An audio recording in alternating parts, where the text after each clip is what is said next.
மறந்திடுமோ நெஞ்சம். அத்தியாயம் 1. ஆதவனின் பொற்கரங்கள் அள்ளி வீசிய ஒளி வெள்ளத்தில் வயல்வெளிகளில் காற்றில் அசைந்தாடும் நெற்கதிர்கள் அலை அலையாக செல்வதைப் போல காட்சி அளித்தது.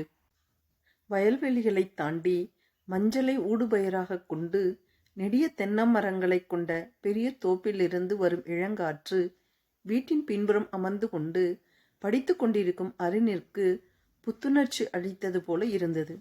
கிராமத்தின் தூய்மையும் செழுமையும் மனதையும் உடலையும் எவ்வளவு ஆரோக்கியமாக வைத்திருக்கின்றது என்று நினைத்தவன் இங்கு வருவதற்கு பெற்றவர்களிடம் எத்தனை வாதம் செய்தோம் என்று மனதிற்குள் சிரித்தும் கொண்டான். அவன் அப்பா மாறனுக்கு தேசிய வங்கியில் வேலை என்பதால் 3 வருடங்களுக்கு ஒரு முறை மாற்றல் நிச்சயம். எப்பொழுதாவது கிராம பகுதிகளில் வேலை பார்க்க வேண்டிய நிர்பந்தம் இருக்கும். அது அரசின் விதியும் கூட. சில சமயங்களில் மாநிலம் விட்டு செல்ல வேண்டியதும் இருந்தது. தந்தை பல இடங்களில் வேலை பார்க்க வேண்டிய சூழல் இருந்ததால் அருணுக்குத்தான் எங்கு சென்றாலும் நண்பர்கள் அமைவதில்லை. புதிய இடம் என்று ஒரு வருடமும் பழக ஒரு வருடமும் பழகியவுடன் அடுத்த வருடம் மாற்றல் என்று இளம்பருவம் முழுவதும் இவ்வாறாக கழிந்தது. ஆரம்பத்தில் நண்பர்களை விட்டு வரமாட்டேன் என்றவனுக்கு அவன் தாய் சாந்தாதான் புரிய வைத்தார். அவன் அப்பாவின் வேலை, மாற்றலின் தன்மை அனைத்தையும். அறிவை புகுத்தி வளர்க்கப்படுவதை விட உண்மையை புரிய வைத்து வளர்ப்பதுதான் குழந்தைகளின் எதிர்காலத்திற்கு நல்லது என்பதை அறிந்த தாயாக இருந்தவர் எத்தனை கடினமான இடம் என்றாலும் தன் வசதியை பார்க்காமல் கணவருடன் பயணித்து விடுவார். அருணும் தந்தையை விட்டு பிரிந்து இருக்க மாட்டான் என்பதால் நாளடைவில் உண்மையை உணர்ந்தவன் அடம் பிடிப்பதில்லை. ஆனால் 10ஆம் வகுப்பு முடிந்தவுடன் இந்த பகுதிக்கு மாற்றல் வந்ததும் நகரமும் இல்லாமல் கிராமமும் இல்லாமல் இருக்கும் இடத்தில் எப்படி படிப்பது, பள்ளி எப்படி இருக்குமோ என்று வாதிட்டான் பெற்றோரிடம். அப்பொழுது அவன் தந்தை, நீ என்னவாக விரும்புகிறாய், அதை பொறுத்து நாம் யோசிக்கலாம் என்றார். எனக்கு இன்ஜினியரிங் டாக்டர் எல்லாம் ஒத்து வராது. நான் உங்களை போல் பேங்க் ஆஃபீஸர் ஆகணும். நீங்கள் பதவி உயர்வில் வரீங்க, நான் நேரடியாக ஹையர் போஸ்ட்டுக்கு எக்ஸாம் எழுதி வரேன் என்றான். பல இடங்களில் பணிமாற்றம் செய்யப்பட்டதன் எதிரொலி அவன் எதிர்கால முடிவில் சிந்தனையில் வெளிப்பட்டது. எத்தனை பிள்ளைகள், எத்தனை விதமான வாழ்க்கை, எத்தனை விதமான சூழ்நிலைகள், எல்லாவற்றையும் பார்த்து வளர்ந்த பிள்ளை. தாயும் உடன் இருந்து வழி நடத்தியதால் மற்ற இளம் வயதினரை விட மாற்றி சிந்திப்பவனாக இருந்தான். அவனின் எதிர்காலத்தை அவன் முடிவு செய்துவிட மாறனுக்கும் அவனை இங்கு வர ஒப்புக்கொள்ள செய்வதற்கு எளிதாகிவிட்டது. உனக்கு பேங்க் வேலை தானே வேணும், எங்கு படித்தால் என்ன, காமர்ஸ் படிக்க வேண்டும். அது எல்லா இடங்களிலும் நன்றாகத்தான் இருக்கும். அது மட்டும் இல்லை, இப்பொழுதெல்லாம் அதிக மதிப்பெண் பெற்றவர்கள் பெரும்பாலும் கிராமப்புறங்களில் இருக்கும் பள்ளிகளில் தான் இருக்கிறார்கள். அங்கிருக்கும் பள்ளிகளும் தரமுள்ளவையாகத்தான் இருக்கும். அப்பா சொல்வதிலும் உண்மை இருக்கவே ஒப்புக்கொண்டான் இங்கு வருவதற்கு. முதல் 2 வருடங்கள் அவன் படிக்கும் பள்ளியின் அருகில் இருந்தவர்கள் கல்லூரி சேரும் பொழுதுதான் பாளையம் என அழைக்கப்படும் இந்த கிராமத்திற்கு வந்தார்கள். விரும்பி வராத இடம்தான். ஆனால் போக போக அங்கிருந்து செல்லவே விரும்பவில்லை. நல்ல காற்று, சுத்தமான இடம், அது மட்டுமில்லாமல் அவர்களின் வசதி, வேலையை பார்த்து இவர்களால் என்ன பயன் பெறலாம் என்று கணக்கு போட்டு பழகும் மக்கள், அடுத்தவர்களுக்கு நடப்பதை கவனிக்காமலும் கண்டுகொள்ளாமலும் இருக்கும் மக்கள், ஆகாய பார்வை பார்த்து நடக்கும் மக்கள், எத்தனையோ பார்த்தாகிவிட்ட நிலையில் எதையும் எதிர்பாராமல் அன்பை வழங்கிய இந்த கிராமத்து மக்களின் பாசம். 3 வருடங்கள் முடிந்த நிலையிலும் மேலே 2 வருடங்கள் இருப்பதற்கு விருப்பம் தெரிவித்து அனுமதி வாங்கினார் அவன் அப்பா மாறன்.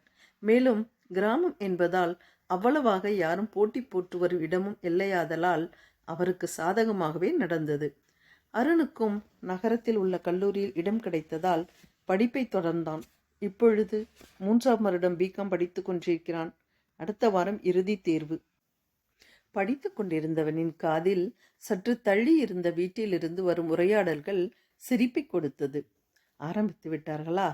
ஓசை கேட்ட திசையின் பக்கம் பார்த்தவனுக்கு அந்த வீடு மட்டும்தான் கண்ணிற்கு தெரிந்தது. அந்த வீட்டின் அமைப்பு அப்படி. அத்தியாயம் 2. சுற்றிலும் காம்பவுண்டு சுவர், முன்புறமும் பின்புறமும் இரும்பினால் ஆன கேட், நடைபாதையை தவிர இருபுறமும் செம்பருத்தி, முல்லை, மல்லிகை, ரோஜா ஒவ்வொரு செடியாக இருந்தாலும் முறையாக பராமரித்து வந்ததால் சுத்தமாகவும் அழகாகவும் இருந்தது. கிராமத்தில் இருந்தாலும் நகரத்தில் இருந்து 15 கிலோமீட்டர் தூரத்தில் இருந்ததால் சகல வசதிகளோடும் 4 புறமும் இடம் விட்டும் நடுவில் கட்டப்பட்ட மச்சு வீடு. அங்கிருந்துதான் அந்த பேச்சு சப்தம். ஒரு நாளைக்கு ஒரு முறையாவது அவர்களின் உரையாடலை கேட்காமல் அக்கம் பக்கம் இருப்பவர்களால் இருக்க முடியாது. கேட்பவர்களுக்கும் பார்ப்பவர்களுக்கும் சிரிப்பையும் அதே சமயத்தில் ஓர் ஆர்வத்தையும் ஏற்படுத்தும் அவர்களின் பேச்சுகள். அவர்களில் ஒருவர், பாவ, ஏய் பாவ என்றழைத்த மணியம்மை அந்த பெரிய வீட்டின் மூத்த குடிமகள். கிழவி, எத்தனை முறை சொல்லியிருக்கேன், பாவ, வெண்டை, கத்திரி என்று கூப்பிடாதே. மல்லுக்கு நிற்கும் அவள் 12ஆம் வகுப்பு படிக்கும் பாவை, அவ்வீட்டின் இளவரசி. ஏன், உன் பேர் அத்தானே என்றார் அவரும் சலிக்காமல். என் பேரு பாவை இல்லை, பாவை என்றாள் அவளும் விட்டு கொடுக்காமல். என்ன பெயர் வைத்தானோ உங்க அப்பை, மகனைத்தான் சொல்கிறோம் என்று உணர்ந்தும் அவளுடன் பேச்சை தொடர்ந்தார் அவள் பாட்டி. ஏன், உங்க அப்பா வைத்த பேருக்கு என் பேருக்கு என்ன குறைச்சலாம்? பாவையும் வாதிட்டாள் மணியம்மையின் வழிவந்த வாரிசாய். வாயப்பாரு, எப்பொழுதும் என்னுடைய எகத்தாளம் பேசு. ஒத்தையா நிற்கிறானேன்னு 4 பெற்று போடுவான் என்று பார்த்தால் உங்கப்பனும் 2ஓடு நிறுத்திட்டான். இன்னும் 2 இறந்திருந்தால் இப்படி ஏவடியும் பேசுவியா நீ? ஏன், நீ எதுக்கு ஒத்தையோடு நிறுத்தின? உங்கள் வீட்டார கேட்பது தானே 4 கொடுக்க சொல்லி. வயதுக்கு மீறி கேலி துணித்தது பேத்தியின் குரலில். அது யாரு, என்ன வீட்டாரு? கிழிந்தது போ. வீட்டார் யாருன்னு கேட்டா, எப்படி எங்கள் அப்பா 4 பேரோட பிறந்திருப்பார், ஒத்தையாத்தான் நிற்கணும் என்றவளை அர்த்தம் புரிந்த பின் பிடிக்க தன்னுடைய தள்ளாத வயதிலும் பிரயத்தனப்பட்டவரை பார்த்த ராமன் அவர்கள் வீட்டு வேலையாள். ஏன் ஆத்தா, பாப்பா ஐயாவை தான் சொல்லுதுன்னு கூடவா உனக்கு தெரியல? எல்லாம் எனக்கு தெரியும், நீ படா. அவள் சொல்கிறான்னு இவனும் என்று பாவையை தொடர்ந்து சென்றார் அவரும். இவக நடுவில் போனா இப்படித்தான் என்றவாறே வெளியேறினான் அவனும். ஆயாவிடம் அகப்படாமல் ஓடியவள் அப்பொழுதுதான் பள்ளி செல்ல வெளியில் வந்த தந்தை அழகர்சாமியின் மேல் இடித்து கொண்டாள். அம்மாடி பாவை, பார்த்துமா, என்ன காலையில ஆரம்பிச்சிட்டிங்களா 2 பேரும் என்றவரை பார்த்து அவர் பின்னால் வந்த லக்ஷ்மி, பாட்டிக்கும் பேத்திக்கும் வேற என்ன வேலை, ஓடி பிடிச்சு விளையாடுற வயசா இது, விழுந்து வச்சா யார் செய்வது என்றார். மெதுவாகத்தான் என்றாலும் மாமியார் அல்லவா, மருமகளின் முணுமுணுப்பு காதில் விழுந்து விட்டது. நான் விழுந்து கிடந்தா நீ ஒன்றும் செய்ய வேண்டாம், என்னோட பேத்தியெல்லாம் பார்த்துக்குவா என்று உள்ளே ஓடி அவளை தேடி அவரும் நுழைந்தார் வீட்டினுள். அவங்க 2 பேரை பற்றி தெரியும் தானே, நீ ஏன் வாயை கொடுக்குற? தன் அம்மாவின் பேச்சை கேட்டவுடன் முகம் சுருங்கிய மனைவியிடம் சொன்னார் அழகர்சாமி. கணவன் மனைவி இருவரும் நெருங்கிய சொந்தமில்லை என்றாலும் ஓரளவு அறிந்தவர்களே. கல்யாணம் ஆன நாள் முதல் சிறு சிறு சலசலப்புகள் இருந்தாலும் ஒருவருக்கொருவர் புரிந்து வாழ்பவர்கள். பரம்பரையாக பெற்றவர்கள் சேர்த்து வைத்திருந்த சொத்துக்கள் இருந்தாலும் ஆசிரியர் வேலைக்கு சென்று கொண்டிருக்கிறார் அழகர்சாமி. எனக்கென்ன பிரச்சனை, நீங்க பார்த்து போயிட்டு வாங்க என்றார் தனது இருசக்கர வாகனத்தில் ஏறிய கணவரை பார்த்த லக்ஷ்மி. அத்தியாயம் 3. அழகர்சாமி வெளியில் வருவதை பார்த்த அருண் உரையாடல்களும் நின்றுவிட பேசிக்கொண்டே வீட்டினுள் சென்று விட்டார்கள் போல என்று நினைத்தான். பாட்டிக்கும் பேத்திக்கும் உள்ள உறவு அவனுக்குள் வியப்பையே ஏற்படுத்தியது. தினமும் சண்டை போடுகிறார்கள், ஆனால் இருவரும் பிரிந்ததில்லை.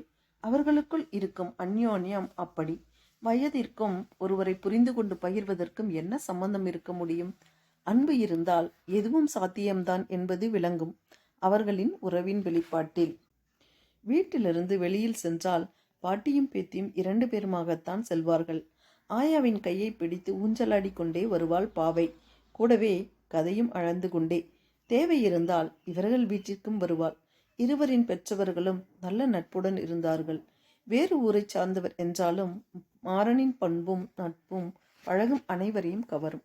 அவர் வேலை பார்த்ததும் வங்கியில் என்பதால் வரவு செலவுக்கு பாவையின் அப்பா அழகர்சாமி அங்கு செல்லும் பொழுது பரிச்சயமான முகம் என்பதில் தொடங்கிய சிறு புன்னகை ஆண்கள் இருவருக்குள்ளும் நல்ல நட்பை ஏற்படுத்தி இருந்தது. அதுபோல வெளியூரில் இருந்து வந்தவர்கள் என்பதால் சின்ன சின்ன தேவைகளுக்காக அவன் அம்மா சாந்தா அவளின் அம்மா லக்ஷ்மியை நாட அவர்களுக்குள் நல்ல நட்பு பரிணமித்தது. பாவையும் அவள் தம்பி இனியனும் பள்ளிக்கு செல்பவர்கள். அருண் கல்லூரிக்கு செல்பவன் என்பதால் அவர்களுக்குள் எப்பொழுதும் ஒரு இடைவெளி இருந்தே இருக்கும். அருண் படித்து கொண்டும் அடுத்த வீட்டு உரையாடலை கேட்டுக்கொண்டும் இருந்தவன் அம்மாவின் அழைப்பை கேட்டு வீட்டிற்குள் சென்றான். என்னம்மா என்று கேட்டுக்கொண்டு நுழைந்தவனை, என்னப்பா நேரம் ஆச்சு, சாப்பிடலையா? சாப்பிட்டுட்டு அப்புறம் போய் படி என்ற தாயை பார்த்தவன், அப்பா எங்கம்மா என்றான். ஆஃபீஸ்க்கு ரெடியாகிறார், அவரும் வருவார், நீயும் உட்கார் என்றவர் தட்டை வைத்தார். டிஃபன் ரெடியா என்றவாறு வந்த மாறன், என்னப்பா பரீட்சைக்கு ரெடியா என்றார். போயிட்டு இருக்கப்பா, அடுத்த வாரம்தானே, அதற்குள் முடித்து விடுவேன். ஓ ஓகே ஓகே, நல்லா எழுது, மேலே படிக்க சென்னை போகணும் இல்லையா? அப்பா என்ற சொன்னவனின் முகத்திலும் அருகில் இருந்து பரிமாறிய சாந்தாவின் முகத்திலும் அதிர்ச்சியின் வெளிப்பாடுகள். இருவரையும் பார்த்த மாறன், என்னாச்சு, ஏன் இந்த ஷாக் ரெண்டு பேருக்கும்? என்ன திடீர்னு சொல்றீங்க? நேற்றே சொல்லலாம்னு இருந்தேன், சரி கன்ஃபார்ம் ஆகட்டும் அப்புறமா பார்க்கலாம்னு இருந்தேன். இப்போதான் ஃபோன் வந்தது. இங்கு வந்தும் 5 வருடங்கள் ஆகிவிட்டது இல்லையா? இனிமேலும் ஒரே இடத்துல இருக்க முடியாது. அருணுக்கு பரீட்சை முடியட்டும், அப்புறமா கிளம்பலாம். சொல்லிக்கொண்டே சாப்பிட்டு முடித்தவர் அலுவலகத்திற்கு கிளம்பி சென்றார். தந்தை கிளம்பி சென்றதும் பலத்த யோசனையுடன் தாயுடன் மீதி சாப்பாட்டை முடித்தான் அருண். என்னாச்சு? திடீரென்று மனசு ஒரு மாதிரி சங்கடப்படுவதைப் போல உணர்ந்தான். எப்படியும் இங்கேயே இருக்க முடியாது, அது அவனுக்கு புரிந்துதான் இருந்தது. சிறு வயதிலிருந்து இப்படித்தானே, வேலை மாற்றம் வந்தால் வேறு ஊருக்கு செல்ல வேண்டும். அப்பொழுதெல்லாம் நண்பர்களை பிரிய வேண்டும் என்கிற வருத்தம். இப்பொழுதும் நண்பர்கள் இருக்கிறார்கள் என்றாலும் இது வேறு மாதிரி உணர்வாக தோன்றியது. ஒருவேளை நகரத்திற்கு செல்ல விருப்பம் இல்லையோ? அப்படியும் இல்லை. அப்பா அம்மா இருவரின் சொந்தங்களும் அங்குதானே இருக்கிறார்கள். பிறகு என்ன என்று யோசித்து கொண்டே தான் முதலில் அமர்ந்திருந்த வீட்டின் பின்புறம் வந்து அமர்ந்தான். அத்தியாயம் 4. அம்மா போயிட்டு வரேன். ஏ கிழவி, பள்ளிக்கூடம் போயிட்டு வரேன், சாயங்காலம் வச்சுக்கலாம் நம்ம சண்டைய என்ற குரல் ஊருக்கே கேட்டது. ஏதோ கலக்கத்தில் இருந்த அவனது மனதில் அந்த குரல் ஒரு மகிழ்வை, புத்துணர்ச்சியை ஏற்படுத்தியது. அவளின் குரல் நமக்கு இத்தனை சந்தோஷம் தருகிறதா? அப்போ அவன் மனம் சென்ற பாதை திகைப்பூட்டியது அவனுக்கு. அப்போ நான் இந்த ஊரை விட்டு போவதற்கு வருத்தப்படும் காரணம் இவளா? என்ன இது? எப்படி? விடை தெரியாமல் விழித்தான். அருகில் வீடு இருந்தாலும் லக்ஷ்மி அத்தையும் அழகர் மாமாவும் அடிக்கடி வீட்டிற்கு வருவார்கள். தேவை என்றால் மட்டுமே பாவை இங்கு வருவாள். அவள் வருவதும் போவதும் காற்றைப் போலவே இருக்கும். வருபவள் சிறிது நேரம் அத்தை அத்தை என்று சாந்தாவியை சுற்றி சுற்றி வருவாள், பின்பு ஓடிவிடுவாள். அருண் என்கிற ஒருவன் அந்த வீட்டில் இருப்பதை அவள் அறிவாளா என்பதே ஆச்சரியம். அப்படி இருப்பவள் மேல் தனது எண்ணம் சென்றது எப்பொழுது? அவனுள் எழுந்த சலனம் இப்பொழுது விஸ்வரூபம் எடுத்தது. கடவுளே, இது என்ன படிக்கும் நேரத்தில் இப்படி மனம் அலைப்பாய்கிறதே, அந்த இடத்தை விட்டு போகப் போகிறோம் என்றவனுக்குள் அலை அலையாய் அவள் நினைவுகள். வீட்டிற்குள் அடிக்கடி மையம் கொண்ட புயல் தன் நெஞ்சிலும் மையம் கொண்டு விட்டதை அறிந்து திடுக்கிட்டது மனது. சரி, இப்பொழுது விட்டு விடுவோம், பிறகு யோசிப்போம் என்று படிப்பை தொடர்ந்தவன் அடுத்த வாரத்தில் வந்த தேர்வுகளையும் நன்றாகவே எழுதி முடித்தான். மாறனின் வேலை மாற்றல் விஷயத்தை கேள்விப்பட்ட லக்ஷ்மியும் அழகர்சாமியும் வீட்டிற்கு வந்தார்கள். லக்ஷ்மிக்குத்தான் மிகவும் வருத்தமாக இருந்தது. என்ன சாந்தாக்கா, இப்படி திடீர்னு சொன்னா எப்படி? நாம என்ன செய்ய முடியும் லக்ஷ்மி? வேலை மாற்றலில் தானே நாங்களும் இந்த ஊருக்கு வந்தோம். இப்பதான் ஃபோன் இருக்கே, பேசிக்கலாம் விடு. நீங்களும் சென்னைக்கு வாங்க, நாங்களும் முடிந்தால் இங்கு வருகிறோம். நான் எங்கக்கா வரத்து? மாடு கண்ணு எல்லாத்தையும் பார்க்கணும்ல. சிறிது நேரம் பேசிக்கொண்டிருந்தவர்கள் வேண்டிய உதவிகளை கேட்குமாறு சொல்லிவிட்டு சென்றனர். 5 வருடங்கள் நட்பாக உறவாக இருந்தவர்கள் பிரிந்து செல்வது இரு வீட்டாருக்கும் மிகுந்த துன்பத்தை கொடுத்தது. நடுநடுவே வீட்டில் அப்பா அம்மா ஊருக்கு செல்ல தயாராவதை பார்த்த அருணுக்குத்தான் பாவையின் நினைவுகள் புரட்டியது. சின்ன பெண், பள்ளி இறுதி வகுப்பில் படிப்பவள், எப்படி சொல்வது? அவள் மனதையும் சிதற செய்யக்கூடாது. தன் இருப்பையும் எப்படியாவது சொல்லிவிட வேண்டும் என்று உந்துதலில் ஒரு நாள் பள்ளி விட்டு வந்தவளை பாதி வழியில் இடைமறித்து தேர்ந்தெடுத்த 3 வார்த்தைகளை சொன்னான். காரணமே இல்லாமல் தனக்குள் முதலாக மையம் கொண்ட புயல் அவள். ஒரு நாளும் அது தன்னை விட்டு தனது கரையை விட்டு கடக்க விடக்கூடாது என்ற முடிவெடுத்து அவளிடம் பேசினான். புரிகிற வயது வந்தால் நினைத்து பார்ப்பாள் என்றும் எண்ணித்தான் பேசிவிட்டு வந்தான். அதன் பிறகு நாட்கள் வேகமாக நகர்ந்தன. பிரிந்து செல்ல நாளும் வந்தது. பிரிவதும் சேர்வதும் காலத்தின் மாற்றம் என்பது போல அவளை மீண்டும் சந்திக்கவே இல்லை அருண். ஏன் அவன் தன்னிடம் அப்படி சொன்னான் என்று பாவையும் கேட்கவில்லை. யாரையும் கேட்காமல் வருடங்கள் கடந்தன. காலமும் நேரமும் யாருக்கும் காத்திருப்பதில்லைதானே. அத்தியாயம் 5.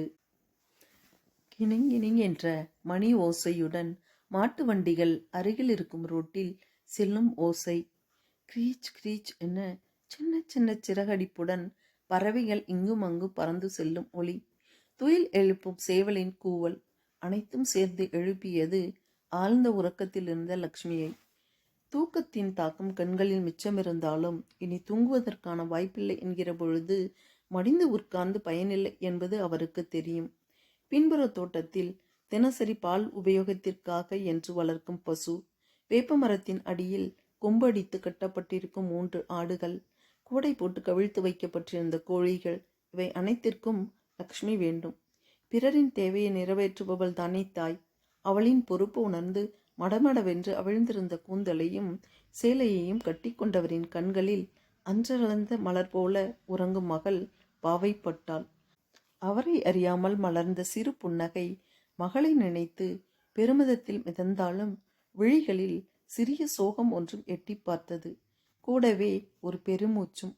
வளர்ந்தாலும் சிறு பிள்ளையாய் இருந்தவளை சூழ்நிலையும் சந்தர்ப்பமும் பெரிய மனுஷியாக மாற்றிவிட்டு இருந்தன.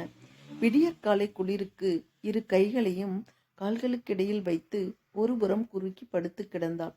நேற்றிரவு பஞ்சாயத்து ஆபீஸ் வேலை தாமதமானதால் இந்த அயர்த்த உறக்கம். காத்திருக்கும் வேலைகள் நினைவுக்கு வர வெளியில் வந்த லக்ஷ்மி வாசல் தெளித்து கோலம் போடும் வேளையில் வீட்டிற்கு முன்னால் சாமான்கள் ஏற்றிய லாரி ஒன்று வந்து நின்றது. இந்நேரத்திற்கு யார் வந்திருப்பார்கள்? யார் வீட்டிற்கு? உள்ளூரை எழுந்த இயல்பான ஆவலை அடக்க முடியாமல் நின்ற வண்டியிலிருந்து இறங்கிய டிரைவரிடம் கேட்டார். யார் வீட்டுக்குங்க சாமா? லாரி நிறைய.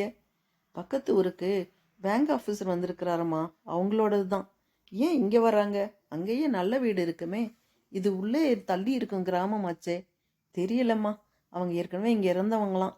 இந்த வீதியில் இருக்கும் புது வீட்டிற்கு முன்னால் இறக்கி வைக்க சொன்னாங்க. ஏன் உங்கள் கூட யாரும் வரலையா? எங்கள் கூட தான் பின்னாடியே காரில் வந்தாங்க. சென்னையிலேருந்து வராங்க இல்லையா, ஏதோ ஹோட்டலில் தங்கிட்டு ரெடியாகி வரேன்னு சொன்னாங்கம்மா. சரிப்பா, நீங்கள் எத்தனை பேர்? ஏதாவது காஃபி கீப்பி குடிச்சிங்களா?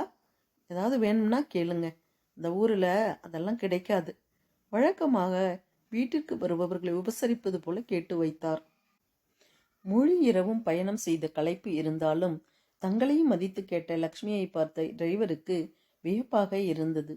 யார் என்றே தெரியாது. தெரிந்தவர்கள் வீட்டிற்கும் வரவில்லை. இந்தம்மா இப்படி விசாரிக்குது, இன்னமும் மனிதர்கள் இருக்கிறாங்க போல என்று நினைத்து கொண்டவர், நாங்கள் 4 பேருமா, எங்களுக்கு எதுவும் வேணாம். அவங்க சொல்லித்தான் அனுப்புனாங்க, அந்த ஊரில் எதுவும் கிடைக்காது, போகிற வழியிலே குடிச்சிட்டு போங்கன்னு. சரிப்பா, நிதானமாக இறக்கி வையுங்க என்று உள்ளே செல்ல திரும்பிய லக்ஷ்மிக்கு யாரா இருக்கும் என்ற யோசனையே மனதில் ஓடியது. முன்பே இருந்தவங்க என்று சொன்னாரே அந்த டிரைவர், யார் இருந்தாங்க இங்கே என்ற அவரின் யோசனையில் வந்தவர்கள் சில வருடங்களுக்கு முன்பு அங்கே இருந்த சாந்தாக்கா, மாறன் அண்ணா, அவங்க பையன் அருண் தான். அவரும் பேங்க்ல தானே வேலை பார்த்தாரு. ரிட்டையர் ஆகிறதுக்கு முன்பு பதவி உயர்வுடன் கூடிய இடமாறுதல் வந்ததும் தான் சென்னைக்கு போனாங்க. 1-2 வருடம் தொடர்பில் இருந்தவங்க நாளடைவில் மறக்கவில்லை என்றாலும் அவரவர் வேலைகளில் மூழ்கி இருந்ததால் தொடர்பில்லாமல் போய்விட்டது. ஒருவேளை அவங்க தான் திரும்பி வராங்களோ? அவங்க வரதா இருந்தால் நமக்கு சொல்லாமலா வருவாங்க? அதுவும் புது வீடு வேற. இதுவரை அவங்க யாரும் வந்து கூட பார்க்கல. இந்த பாவை வேற ஃபோன் நம்பரை எங்கே போட்டாலோ தெரியல என்று உள்ளுக்குள்ளே பல யோசனைகள் ஓடியபடியே வீட்டினுள் நடந்தார். யாராக இருக்கும் என்று மீண்டும் நினைத்தவர் லாரி நின்ற புது வீட்டினை நிதானமாக திரும்பி பார்த்தார். 1 வருடத்திற்கு முன்னால் தான் அங்கிருந்த பழைய வீட்டை இடித்துவிட்டு புதிதாக மச்சு வீடு கட்ட ஆரம்பித்திருந்தார்கள். என்ஜினியர் மட்டுமே வந்து பார்த்து கட்டி முடிக்கப்பட்டிருந்த வீடு உரிய ஆட்கள் வந்து பார்க்கவில்லை என்றாலும் நிறைவாகவே கட்டி முடிக்கப்பட்டு பார்ப்பதற்கு லட்சணமாகவும் இருந்தது. எப்படியும் வரத்தானே போறாங்க, பார்த்து கொள்ளலாம் என எண்ணிக்கொண்டே பல் துலக்கி முகம் கழுவி அடுக்கலைக்குள் நுழைந்தார். அத்தியாயம் 6. புதிதாக கட்டப்பட்டிருந்த வீட்டினை பற்றி நினைத்த பொழுது தங்களின் வீட்டின் அமைப்பை பற்றியும் யோசித்தவர், நம் வீடும் அதற்கு ஒன்றும் சளைச்சதில்லை என்ற மனமகிழ்வுடன் பால்காரர் வந்தவுடன் புது பாலில் காஃபி போடலாமா, நேற்றைய பாலில் போடலாமா என்று யோசித்து கொண்டே பாத்திரங்களை எடுத்து வைத்தவரின் பின்னால், என்ன லக்ஷ்மி, எந்த கோட்டையை பிடிக்க எந்த யோசனை என்று கேட்டுக்கொண்டே வந்தார் பாவையின் தந்தை அழகர்சாமி. நான் பிடிக்க வேண்டிய கோட்டையை பல வருடங்களுக்கு முன்பே பிடிச்சிட்டேன், நீங்க முகங்கழுவி வாங்க என்றவரின் குரலில் குறையாத நக்கல். இவள் எந்த கோட்டையை பிடிச்சா என்று யோசித்த அழகர்சாமி தன்னைத்தான் சொல்கிறார் என்பதை அறிந்து, லட்சுமி விவரமாத்தான் பேசுற என்று புன்சிரிப்புடன் பதில் அளித்தபடிதான், உங்களை கட்டிதிலிருந்தே தெரியலையா நான் எவ்வளோ விவரம்னு? அடப்பாடுறா, நீ முன்னாடியே விவரமா? யாரு சொன்னா? எங்கள் 3ஆம் கிளாஸ் வாத்தியார். 3ஆம் கிளாஸ் வாத்தியாரா என்று சிரித்தார் அழகர்சாமி. ஏன் சிரிக்கிறீங்க? எங்களுக்கெல்லாம் அப்பெல்லாம் நல்ல வாத்தியார் கிடைச்சாங்க, பாவம் இந்த காலத்து பிள்ளைங்க என்றார். ஏன் என்று ஆரம்பித்த அழகர்சாமி மீதி சொல்ல வாயை திறக்கவில்லை. மனைவி தன்னைத்தான் சொல்கிறாள் என்று புரிந்தது அவருக்கு. ஒன்றும் பேசாமல் சென்றவர் முகம் கழுவி கொண்டு வந்தார். மீண்டும் வந்தவரிடம் காஃபியை கொடுத்த லக்ஷ்மி, ஏங்க நம் வீதியில் புதுசாக கட்டியிருக்கும் வீட்டுக்கு ஆட்க வராங்க போல, கிராமத்து வழக்கம் பார்த்ததை உடனே பகிர்ந்துக்கணும் அவருக்கு. அவரை மேலே சொல்லட்டும் என்று நினைந்த அழகர்சாமியிடம், யாரோ முன்னாடி இருந்தவங்களாமா, அவங்க தான் வர்றாங்கன்னு டிரைவர் சொன்னார். அதை கேட்டவுடன் அழகர்சாமியிடம் தோன்றிய ஒரு பரபரப்பு அவருடன் சேர்ந்து அப்பொழுதுதான் எழுந்து வந்த பாவையிடமும் ஏற்பட்டது. இருவரது மனதிலும் ஒரே குடும்பத்தைச் சேர்ந்தவர்களை பற்றிய எண்ணமே ஓடியது. இருவர் மனதிலும் அவர்களாக இருக்குமோ என்று அப்பாவும் அவனாக இருக்குமோ என்று மகளும் ஒரே நிலத்தில் நினைத்தனர். அவனை நினைத்த மாத்திரத்தில் உள்ளூர ஒரு சிலிர்ப்பு ஓடியது பாவையின் மனதில். மீண்டும் நான் வருவேன் என்று அவன் சொல்லிவிட்டு சென்ற வார்த்தைகள், அவற்றை அவன் சொல்லிய தோரணை இரண்டும் பாவையின் முன்னால் இன்று நடந்தது போல தோன்றியது. அந்த நினைவுடனே மனதிற்குள் அவளை அறியாமல் ஒரு குறுகுறுப்பும் தோன்றியது. தவறு செய்து விட்டோமோ என்று தோன்றிய வேகத்தில் தன் தலையை குலுக்கியவள், நான் என்ன செஞ்சேன், இல்லை என்னதான் செய்ய முடியும் என்று நினைத்து, அவனாக இருக்காது என்று தன் மனதை சமாதானப்படுத்தி கொண்டாள். ஆனால் அவள் தந்தை அழகர்சாமியின் பரபரப்பு வார்த்தைகளாக வந்தன. ஒருவேளை அது என்கிற போதே நானும் அவங்களத்தான் நினைச்சேன் என்றாள் லக்ஷ்மி. இருவர் முகத்திலும் தனி ஒரு சோபை மெழிந்தன. தற்பொழுது தொடர்பில்லாமல் போனாலும் இங்கிருந்த காலங்களில் இருவரது குடும்பங்களும் உறவுகளாகத்தானே இருந்தார்கள். லக்ஷ்மி அம்மா, பால்காரரின் குரல் இருவரையும் பழைய நினைவுகளிலிருந்து வெளிக்கொண்டு வந்தது. சரி லக்ஷ்மி, காஃபி கொடு, யார் வராங்கன்னு பொறுத்திருந்து பார்ப்போம், நான் அப்படியே நம்ம வயல் வரை போயிட்டு வருகிறேன் என்றார். விடிந்ததும் தோட்டத்தை சென்று பார்த்து வருவதுதான் அழகர்சாமியின் முதல் வேலையாக இருக்கும். உடையவன் பார்க்கவில்லை என்றால் விளைச்சல் ஒரு முழம் நட்டம்தான் என்பார் அம்மா மணியம்மை. பெற்றோர் பேசியதை கேட்டும் கேளாதவள் போல அங்குமிங்கும் சமையல் அறைக்குள் வெளியில் நடந்து கொண்டிருந்த பாவையை கண்ட அவளின் தந்தை, பாவை என்றார் பாசத்துடன். என்னப்பா? அவள் குரலும் தழைந்தது. நேற்று பஞ்சாயத்து ஆஃபீஸில் நிறைய வேலையம்மா, வருவதற்கு ரொம்ப நேரமாயிட்டது போல. ஆமாப்பா, வார்டு மெம்பர்ஸ் எல்லாம் ஒரு மீட்டிங் போட்டோம், அதனால் ஆர்வம் போடுற விஷயந்தான்பா. பேங்க்கில் கடன் வாங்கி செய்யலாம் என்று யோசிச்சிருக்கோம், பேசிட்டு வருவதற்கு கொஞ்சம் நேரம் ஆயிடுச்சுப்பா. சரிம்மா, நல்ல விஷயம்தான், செய்யுங்க என்று கூறிவிட்டு நகர்ந்தார். தந்தையின் தலை மறைந்தவுடன் அடுக்கலைக்குள் நுழைந்தவள், அம்மா யாரும்மா புதுசாக வந்திருக்கா? நீயும் அப்பாவும் ஏதோ பேசினதை கேட்டனே. வேலை செய்து கொண்டிருந்த லக்ஷ்மி, பாவை எழுந்துட்டியம்மா, காஃபி போடவா என்று கூட்டுக்கொண்டே, தெரியலடா, சாமானோட ஒரு லாரி மட்டும் வந்திருக்கு, யாராக இருக்கும்னு நானும் அப்பாவும் பேசிக்கொண்டோம், பார்க்கலாம், இன்னும் கொஞ்ச நேரத்தில் தெரிய போகுது. சாமான் அனுப்பியவர்கள் பின்னால் வரத்தானே போகிறார்கள். இந்தா காஃபி. மகளின் கையில் காஃபியை கொடுத்தவர், நீ எத்தனை மணிக்கு வெளியில் கிளம்புற? ஏதோ பேங்கிற்கு போக வேண்டும்னு சொன்னாயே. தாயின் பதிலால் எதையும் கண்டுபிடிக்க முடியாதவளாய் தனது யோசனையுடன் நடந்தவளை பார்த்த லக்ஷ்மி, பாவே என்னாச்சுமா, ஒன்றுமே சொல்லாம போற? தாயின் குரலால் திடுக்கிட்டவளாய் திரும்பியவள், என்ன கேட்டம்மா என்றாள் மீண்டும். என்னாச்சு இந்த பெண்ணிற்கு என்று நினைத்தவர் அதை பற்றி வாய் விட்டு கேளாமல் மீண்டும் தனது கேள்வியை கேட்டார். 10 மணிக்கு தானம்மா பேங்க் திறப்பாங்க. ஒரு அரை மணி நேரம் முன்னா போனால் கூட்டம் வருவதற்கு வேலையை முடிச்சிடலாம் என்று பார்க்கிறேன். அதாம்மா யோசனை என்று வாய் சொன்னாலும் மனம் வருவது யார் என்றே யோசித்தது. இது என்ன இப்படி யோசனை செல்கிறது? யாரையாவது மனம் எதிர்பார்க்கிறதா? என்ன மாதிரியான உணர்விது? நடந்த பல நிகழ்வுகளால் எதனோடும் ஒட்டாமல் இருந்தவள் இப்படி ஆவலுடன் யார் என்று யோசிப்பது அவளுக்கே வித்தியாசமாக இருந்தது. இன்றைய சூழலில் நடந்தது ஒன்றும் அத்தனை பெரிய நிகழ்வில்லை என்றாலும் வீட்டினரும் ஊரும் தன் மீது பரிதாப உணர்வை காட்டும் விதமாக மறக்க முடியாத வடுவாக அந்த நிகழ்ச்சி அமைந்து விட்டதே என்பதுதான் அவளின் வருத்தமாக இருந்தது. அத்தியாயம் 7. வாழ்க்கை எப்பொழுதும் தெரிந்த வரைபடம் போல செல்வதில்லையே. அதன் பாட்டிற்கு செல்லும் நீரோட்டத்தில் நமக்கு பிடித்த இடத்தில் கரையேறணும். இல்லை என்றால் நதியோட்டத்தில் காணாமல் போகும் வாய்ப்புகள் தான் அதிகம் என்கிற உண்மையை உணர்ந்தவள் அன்று செய்ய வேண்டிய செயல்களை யோசித்தவாறே தனது அறைக்கு திரும்பி இருந்தாள். தனது வேலைகளை யோசித்து கொண்டே வந்தவளை குட் மார்னிங்கா என்று கண்ணை தேய்த்து கொண்டே வந்த இனியன் நிறுத்தினான். Good morning Iniya. என்ன சார் சீக்கிரம் எழுந்துட்டீங்க? போக்கா, இன்றைக்கு ஸ்பெஷல் கிளாஸ், நேரமாக போகணும். ரெகுலராக எடுக்க வேண்டிய நேரத்தில் எங்கே போவாங்களோ தெரியல. கடைசி நேரத்தில் சிலபஸ் முடிக்கணும்னு ரொம்ப படுத்துறாங்க. சரி சரி விடுடா, இதெல்லாம் சகஜம்தானே. இப்போ போய் ரெடி ஆகு. ஆமாம், என்ன சொல்கிற? காலேஜ் போகும்போது நீயும் இதைத்தானே சொன்ன. இப்போ பெரிய பஞ்சாயத்து தலைவி ஆயிட்டதுனால பெரிய மனுஷியாட்டம் பேசாத. சொல்லிக்கொண்டே அன்னை இருக்கும் இடத்தை நோக்கி நகர்ந்த தம்பியை பார்த்து கொண்டே தனது அறைக்குள் சென்ற பாவை தனது கடந்த சில வருடங்கள் சென்ற பாதையை நினைத்து பார்த்தாள். 25 வயது ஆன பாவை இப்பொழுது 2 சிறிய கிராமங்களை உள்ளடக்கிய பாளையம் கிராமத்தின் தலைவி.